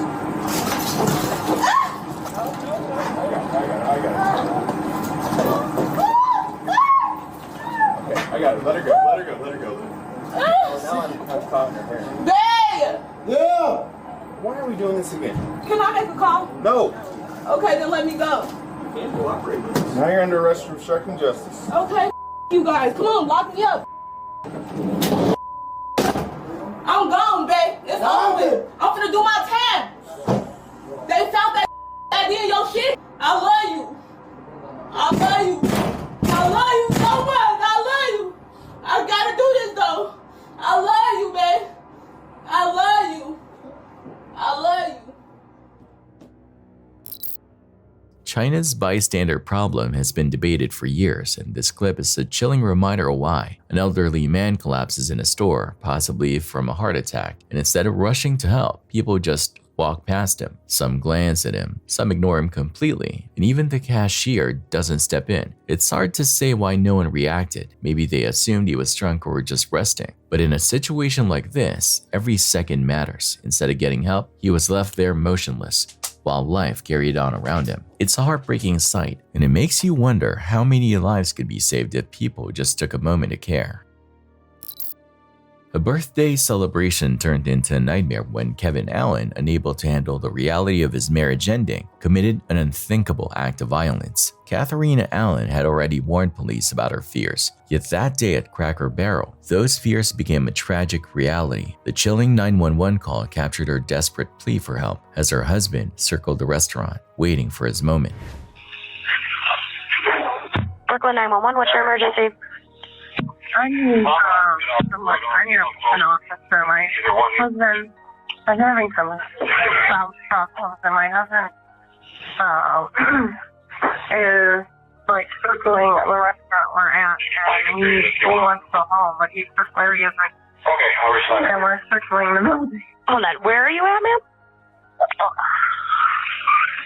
Hello? Hello. Where are you? At Cracker Barrel, I'm sorry. And he's circling the restaurant? Yeah. Did you go there together? Yeah. No, we get in separate cars. But you went to the restaurant together? Yeah. Okay, well, did you have an argument in the restaurant? Yeah. I told him that I was leaving him, and he has, he went outside or whatever, and then he's circling the restaurant, and... What is your name? Kate Allen. Kate? Yes. And what is his name? Kevin. Does he own any weapons? I don't know. Ma'am, he's your husband. Do you know if he owns any weapons? I'm not asking you. I know he does, like, a pellet gun and stuff, and he has... Is a pellet gun at your house? Yeah, I'm not going home. I'm not asking you if you're going home. I'm asking you if he has any weapons so that when my officers get there and stop him, they know what they're prepared for. Okay, Does he have any weapons on him that you know of, or own any that you know of? He does, okay, I know I saw some shotgun cells. He had a shotgun, but he told me he got rid of it. Okay, but he doesn't have a shotgun on him currently, correct? I don't know. I have no idea. Did you see the shotgun, ma'am? No, I saw the shotgun cells. You saw the shotgun shells on him? Yeah. What kind of car is he? It's a Jeep Liberty. What color? It's a gray. Hold on a second, ma'am. 10-4, 48, 53, 27. Cracker Barrel. And a female stating that she just informed her husband that she's leaving him. They got into an argument. They drove separately, but he refuses to leave the parking lot. He's struggling, waiting for her to leave. He's in a Jeep Liberty. She does own a shotgun. She didn't see it on him, but she did see shotgun shells. What color's the Jeep? Gray. Hold on, she's calling my daughter right now. She's calling your daughter on the phone? Hello? Hello? Hello? Are you talking to me or are you talking to your on your daughter's phone? I'm trying to talk to him. Okay, well, try and talk to me, not to him. Can you see a license plate on his vehicle, or do you know the license plate on his vehicle? No, I don't. I don't see him right now. I don't see him right now. He's not in front of me. I'm trying. What is his first name? Kevin. Allen is the last name? Yeah, he's here and the police are here too. I have to. All right, wait in the lobby for the officers. Do not go outside. Let them talk to him, okay? Ma'am? Brooklyn 911, what's your emergency? Ma'am, are you okay? We're on our way to Cracker Barrel. Where are you? Are you shot? Is anybody that you know of injured? There's tons of people in here. Okay, where are you? I need you to talk quietly. Where are you? Already advised. Where are you inside the restaurant, ma'am? I'm like behind the counter. Okay, stay underneath the counter. I understand. We are right outside. We're right outside. We're going to be coming in to get you, okay? Okay. What is your name? Okay, don't stop talking. Just if you can see him, say yes or no. No, I can't. Do you know if anybody's shot? I don't know. I just can't.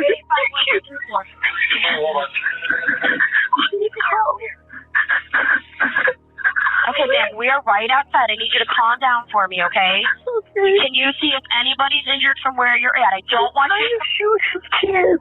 He what? He's trying to shoot his kid? Family. What is your first name? My name is Rebecca. What? What is your name?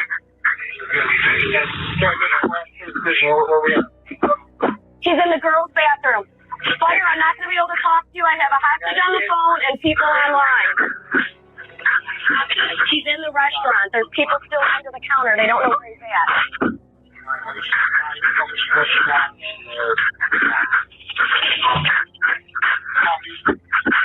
Okay, ma'am, he's still shooting. I'm hearing shots over the phone.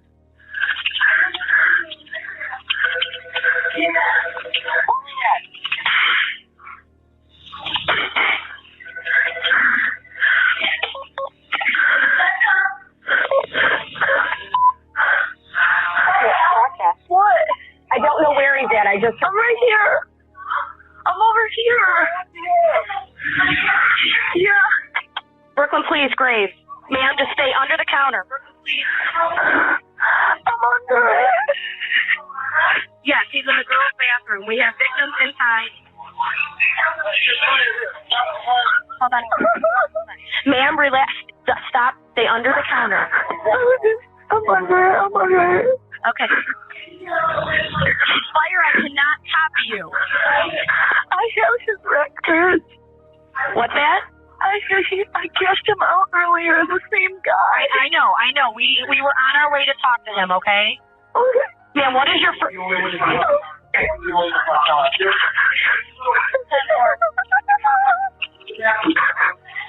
do you see my officers in there? No, I'm just in the corner. Okay, listen, I just need you to stay underneath the counter until the officers come get you, okay? Okay.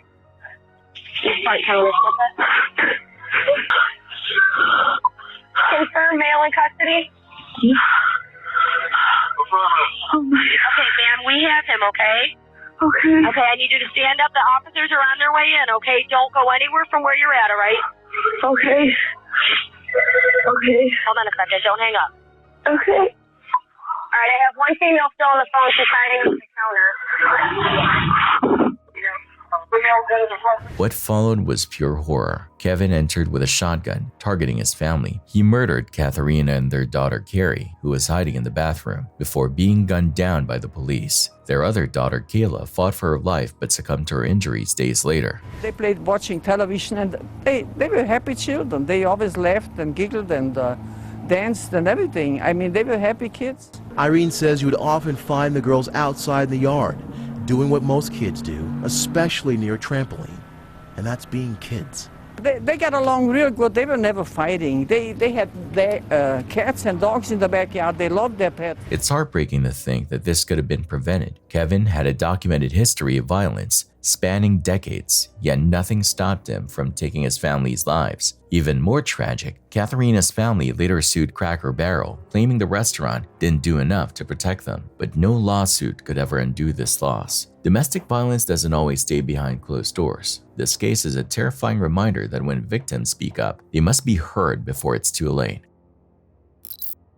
Most people think of kidnappings as something that happens to children or high-profile targets, but the reality is anyone can become a victim, especially when money is involved. In this case, the restaurant owners in Chicago's Low Village didn't stand a chance. Within seconds, armed men had them at gunpoint, robbing them, ransacking their car.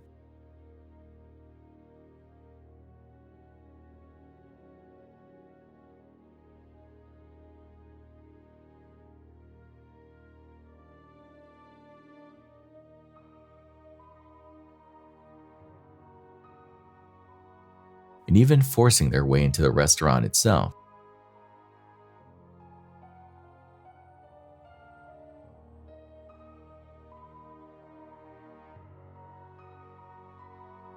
But the horror didn't stop there. The criminals kidnapped the couple, driving them to multiple ATMs and making them withdraw cash. It's a terrifying situation, and while it's a relief that they weren't physically harmed, the trauma of what they went through is unimaginable.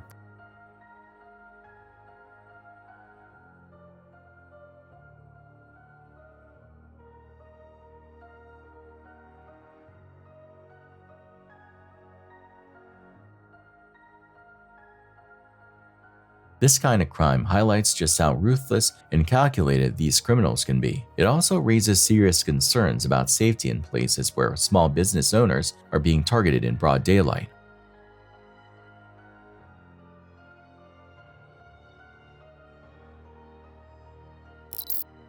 This is one of those devastating moments that reminds us just how unpredictable life can be. 1 second, this woman was just walking, minding her own business, and the next, she was gone, all because of a reckless driver who had no business being behind the wheel.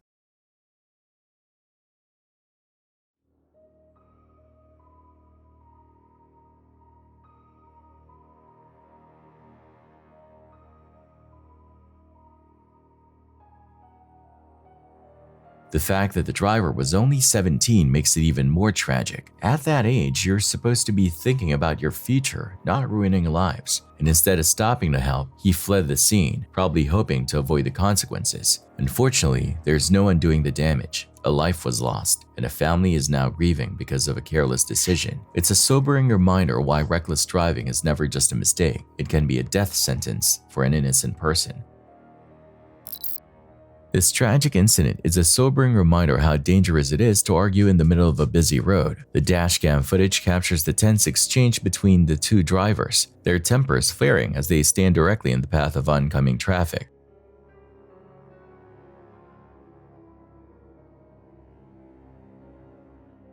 Unfortunately, in just a matter of seconds, the situation takes a deadly turn when a large truck comes speeding down the highway. With little time to react, the truck plows into both men, sending them flying.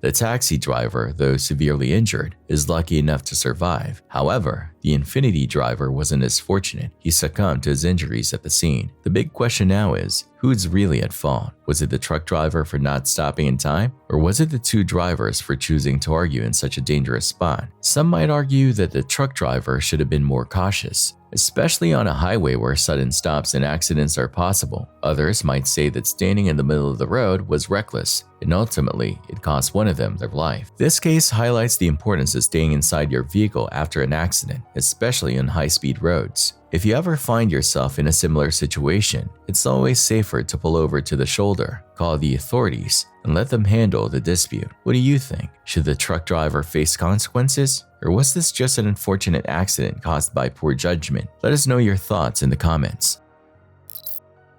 It all went down on December 8th, 2023 around 12:45 in the afternoon. Cops showed up at a house after getting a pretty disturbing call. They were met by a guy named Sergio who had a chilling story to tell. Yeah, okay. You tried to kill me.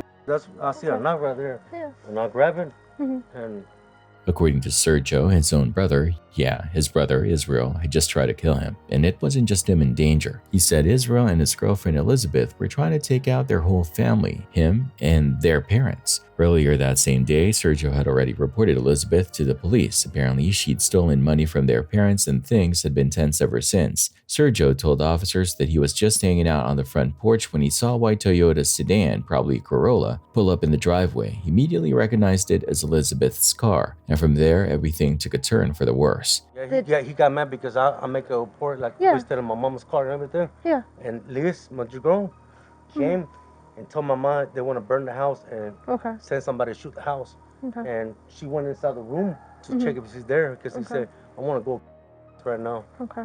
That cut on your lip right here, is that from earlier or is that from right now? From right now. Okay. So he comes up, did he come in the house or was he just outside this time? I was outside. You were outside, okay. Yeah, she came and tried to take the phone away from me. Were you on the phone with 911 when Yes, she tried? yes, Okay. yes. Okay. You can hear the screaming and everything. Okay. Okay. Yes, sir. Yes, Oh, ma'am. This is the number. That's her number? Yes.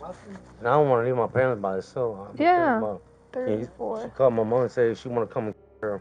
Okay. When was that? Before they got here? Yes, before I got here. He shows up, you're outside, you start arguing. He just came out of the car. Okay. And just grabbed a piece of metal Okay. thing. He tried to grab that hammer thing right there. Too. Okay. So he gets out of the car, grabs metal, and then comes at you? Yes. Okay. And that's when I fell. Okay, so you go running around along the house? And I can't even walk or run anymore. And so I started just grab the knife and stuff like that. Okay, but you found the knife on the ground when you were over there? It was on the ground right there. Okay, and it's that one. All right. And when you brought out the knife, what did he do? He just stared there and throw that piece of metal. Okay, so he saw the knife through it and then took off? Yeah, took off. All right, and then I take a couple pictures, okay? Yeah. Hey, it broke something. Yeah. Tweak something. You know, you never know. Exactly. Did she get a picture of your lip earlier? No. No? Okay. I'm right here. Oh. He's crazy about They're nervous. They're nervous. Yeah. Iba a venir a matar a mí y a él, a los tres. Okay. Yo venía a matarnos, que a mí. She comes up on the porch. You go to call. She tries to take the phone. Yes. Okay. You're trying to call us. She tries to take the phone. You won't let her. And then. That motherfucker calling the police right now. Get off and. Okay. So. Es que ella se enojó porque ya tienen en el banco que me sacaron el dinero. Vino ella a buscarme a mí porque pensaba que yo estaba sola, pero yo andaba barriendo la otra sala. Y a lo mejor me quería dar algún golpe porque ya me había hablado que los iba a venir los tres y que iba a quemar la casa. Págamela entonces. Ajá. Yeah. Miedo yo porque nomás estoy yo sola con tu papá. Hey, this is Officer Teskey. Who am I speaking with? With her daughter. This is Diana. I live here in Florida. Oh, okay. My mom said that she's a little bit scared because they took my brother to the ambulance and they're staying by themselves. So she's scared to stay by herself right now with my dad. Yes, ma'am. Is there a family member who might be able to come stay with them? No.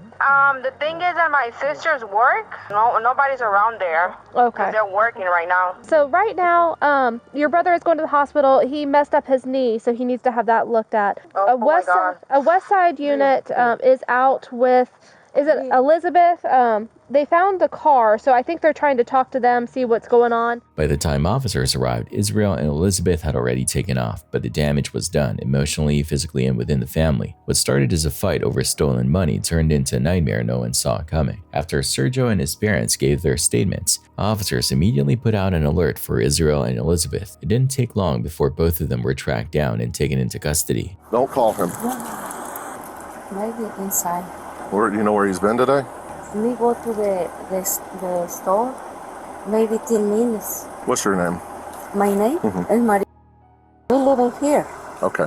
How are you related to Israel? My daughter, boyfriend. This is my daughter car. Okay. I have camera. Me call my daughter for her son. Uh-huh. See, he said, turn it off. Maybe turn it off the camera. I don't know. Okay. I talked to the dad. He said it shouldn't be, but they have, this Israel kid has posted on his social media with weapons. Are they in the house or not? They can't confirm, but that's all they know about his involvement. Okay. He would post them, but they haven't seen them inside the house. Okay. So it's basically 50-50. Did you hear that? Yeah, that he's posted online with a gun before. Right.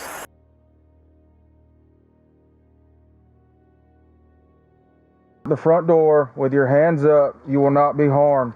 Empty. Hands empty. Israel and Elizabeth, come out with your hands empty. You will not be harmed. This is Athens Clark County Police Department. Try using mine, because that's not very loud. Israel, Elizabeth, it's not on. Israel and Elizabeth, come out with your hands empty.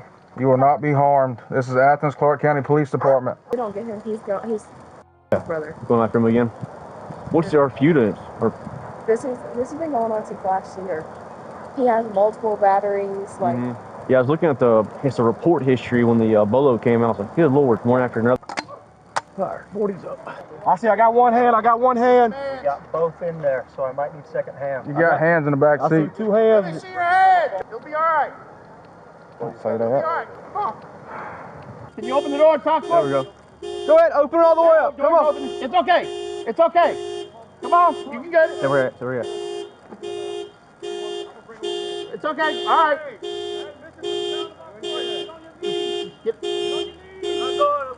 Go ahead. Get down. On your knees.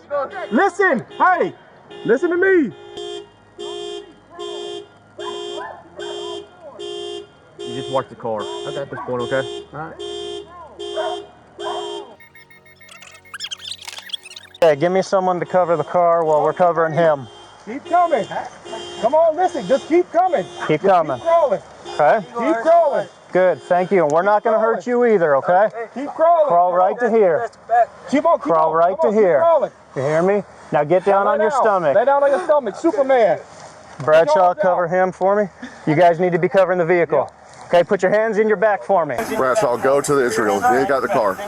Put your hands behind your back. Thank you very much. Yep. Okay. Here, we're going to get you up and we're going to walk you away. Put your hands up. Let's get them back there and keep talking. Okay, Sit on your butt. Put your knees in front of you. Put your knees in front of you. You can do nothing, though. All right, have a seat. Okay, well, we'll work all that out here in a minute. Everything. Okay, scoot all the way in. Yes, sir. I understand. I don't want her to go to jail, man. We'll get all that straightened away. She was just there, so we need to make sure she's not here first, okay? All right, plug it. Yep. This is the Athens Clark County Police Department. You're in here, announce yourself. Call her by name. This is the Athens Clark County Police Department. I'm going to get this one right here. This is the Athens Clark County Police Department. Elizabeth, now with your hands up, you are under arrest.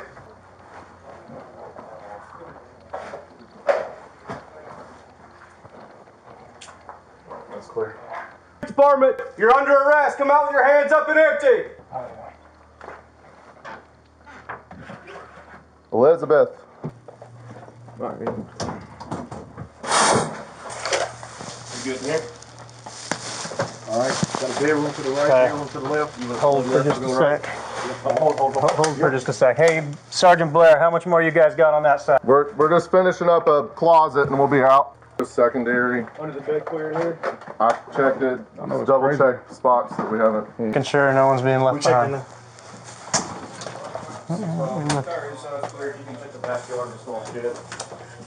Get out here right now. Get out here right now. Get down on the ground. I got hands. Come on. Okay, you might need Get out. I'm gonna get out. I only got a phone. Why am I getting charged with? What am I getting charged with? I didn't do anything. Both suspects were booked on several serious charges, including aggravated assault, making terroristic threats, and trying to stop someone from calling 911 during an emergency. When cops interviewed them, neither Israel nor Elizabeth had much to say, just denial and attitude. But between the physical injuries, the 911 call, and the witness statements from Sergio and his parents, the case was looking solid. The driver was out on a treasure hunt at the bottom of a murky lake when he made a shocking discovery: a GoPro camera lost and buried beneath the water for 2 years. The camera itself was beat up and weathered, as you'd expect, but what blew his mind was that the memory card inside was still intact. Even more unbelievable, the footage was fully recoverable. When the driver, a YouTuber named Rich Aloha, popped the memory card into his computer, he didn't just find random vacation clips. What he found was something deeply personal: the final recorded moments of a young man who lost his life way too soon. The footage showed 22-year-old Richard Ragland, full of life, laughing, splashing in the water, and goofing around with friends at a waterfall just 2 hours outside Nashville. You could tell he was having the time of his life, flying through the air on a zipline, smiling ear to ear.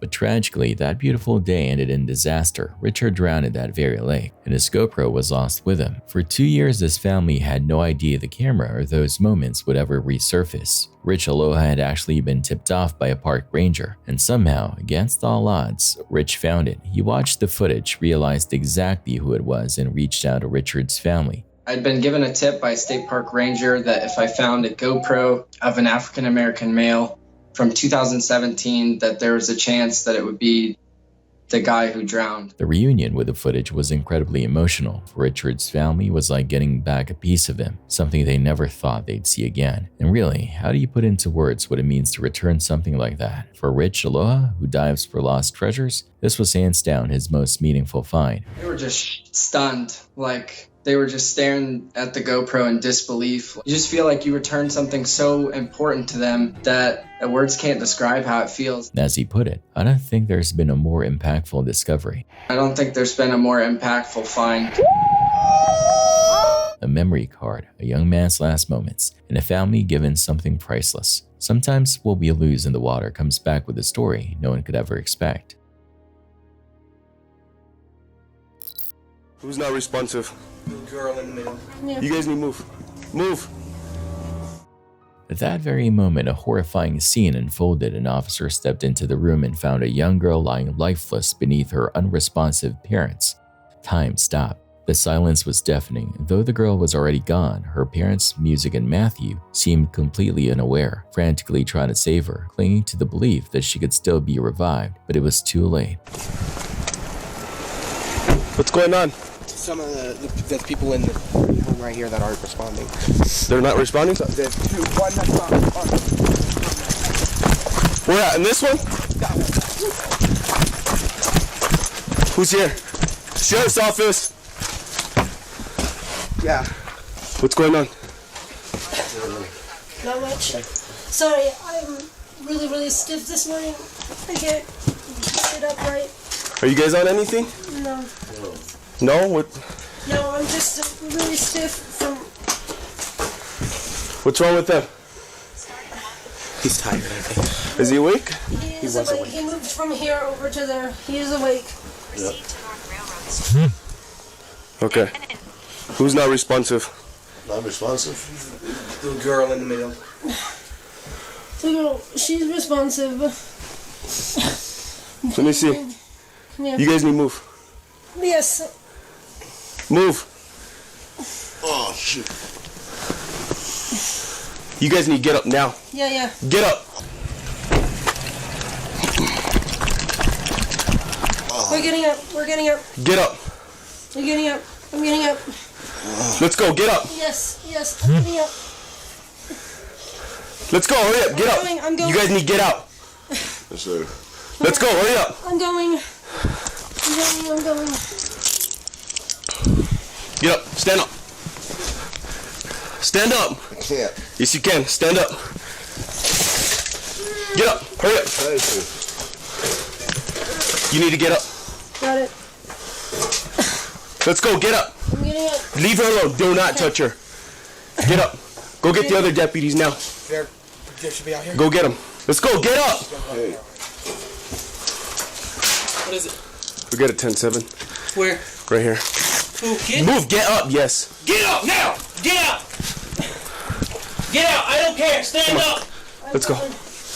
Where's your shoes at? How long, Rondo? Pretty old. Check his vitals.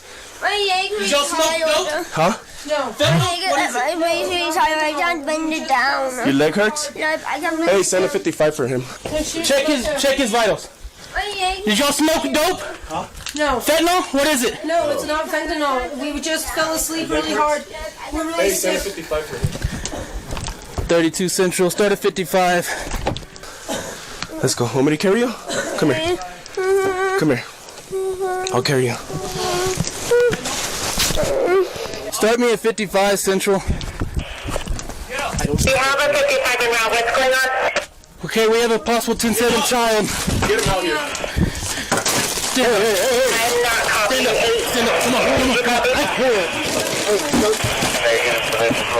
me your hands. Where is this going? Stand up! Now! Okay. I'm not gonna tell you again! Stand up! I'm standing up. I'm trying to stand up. Give me the other arm. Yeah. Ow! I'm trying to stand up. I'm trying to stand up. Dang it.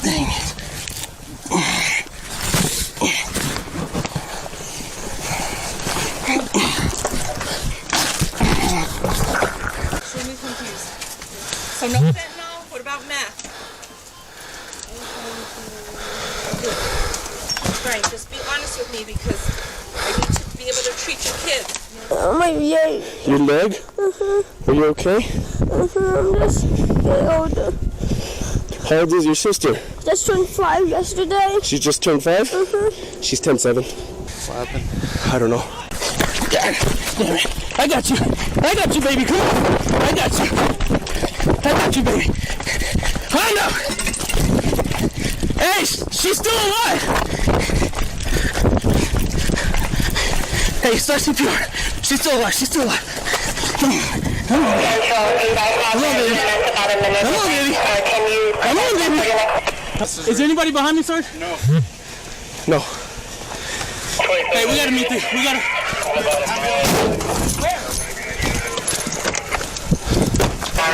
on, baby. No, I can't. Come on, baby. Hit it with it. Come on, baby. Where's the adult? I have one cuffed. Come on, baby.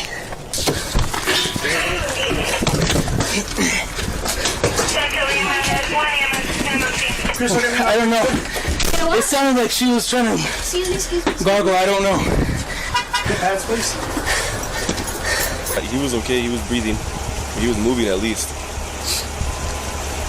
I looked at her and it was just... she was already gone. I felt her... I wasn't wearing gloves. I just felt her leg and she was stiff and cold. Despite the devastating scene, no immediate arrests were made. For over 2 months, the couple remained free while investigators worked behind the scenes to piece together what really happened. What they uncovered painted a heartbreaking and infuriating picture, one of chronic neglect, unsafe living conditions, and a severe lack of supervision that had haunted this child long before her tragic death. Eventually, the evidence became undeniable. Matthew was charged with intentional child abuse, resulting in death and child abandonment. Music, the child's mother, faced similar charges, intentional child abuse resulting in death, along with an additional charge related to child endangerment. The accusations laid bare the horror that this little girl had been enduring behind closed doors. As of December 2024, their trial is still underway, but if convicted, both Matthew and Music are staring down life sentences. And for many watching this case unfold, that still doesn't feel like enough. It's yet another painful reminder that sometimes the worst kind of monsters don't hide in the dark. They live inside the very places that should have been safe. A twisted setup led to a brutal murder, and it all started with a lie. 25-year-old Rebecca Moore from Springvale Walk in Sheffield tricked 24-year-old Sakat Ali into thinking he was just meeting up with her for a casual link-up in the park during the early hours of March 9, 2024. But that meetup wasn't what it seemed, far from it. What Sakat didn't know was that Rebecca was setting him up. It was all part of a sick plan. Could you just send me the photograph for this female, please?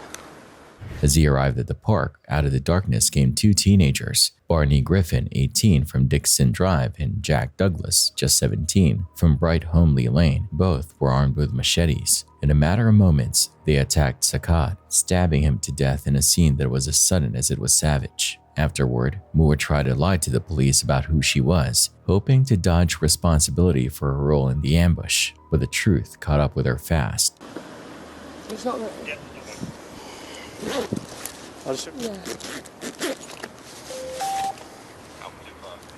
What did you say your name was, sorry? No. And your surname? Smith. But, normal spelling? yes, a Yeah. TH. But, And what's your date of birth, please? my date of birth is 18th of October, Yeah. 1998. Just come up to where I am, please. What's going Just on? take your hat off for me. Oh.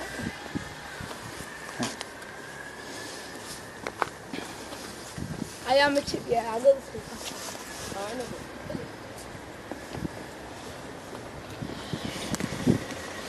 I'm sure what's going on right now. Oh, yeah. What? Yeah. Your name's Rebecca Moore, isn't it? Why? You're Oh, Rebecca, that's right? my working At this name. time, Rebecca, Wait. listen to me, okay? So at this time, you're under arrest on suspicion of murder, okay? Because you're alleged to be involved in the murder of Saikad Ali, okay? No. This was on the 9th of March 2024, okay?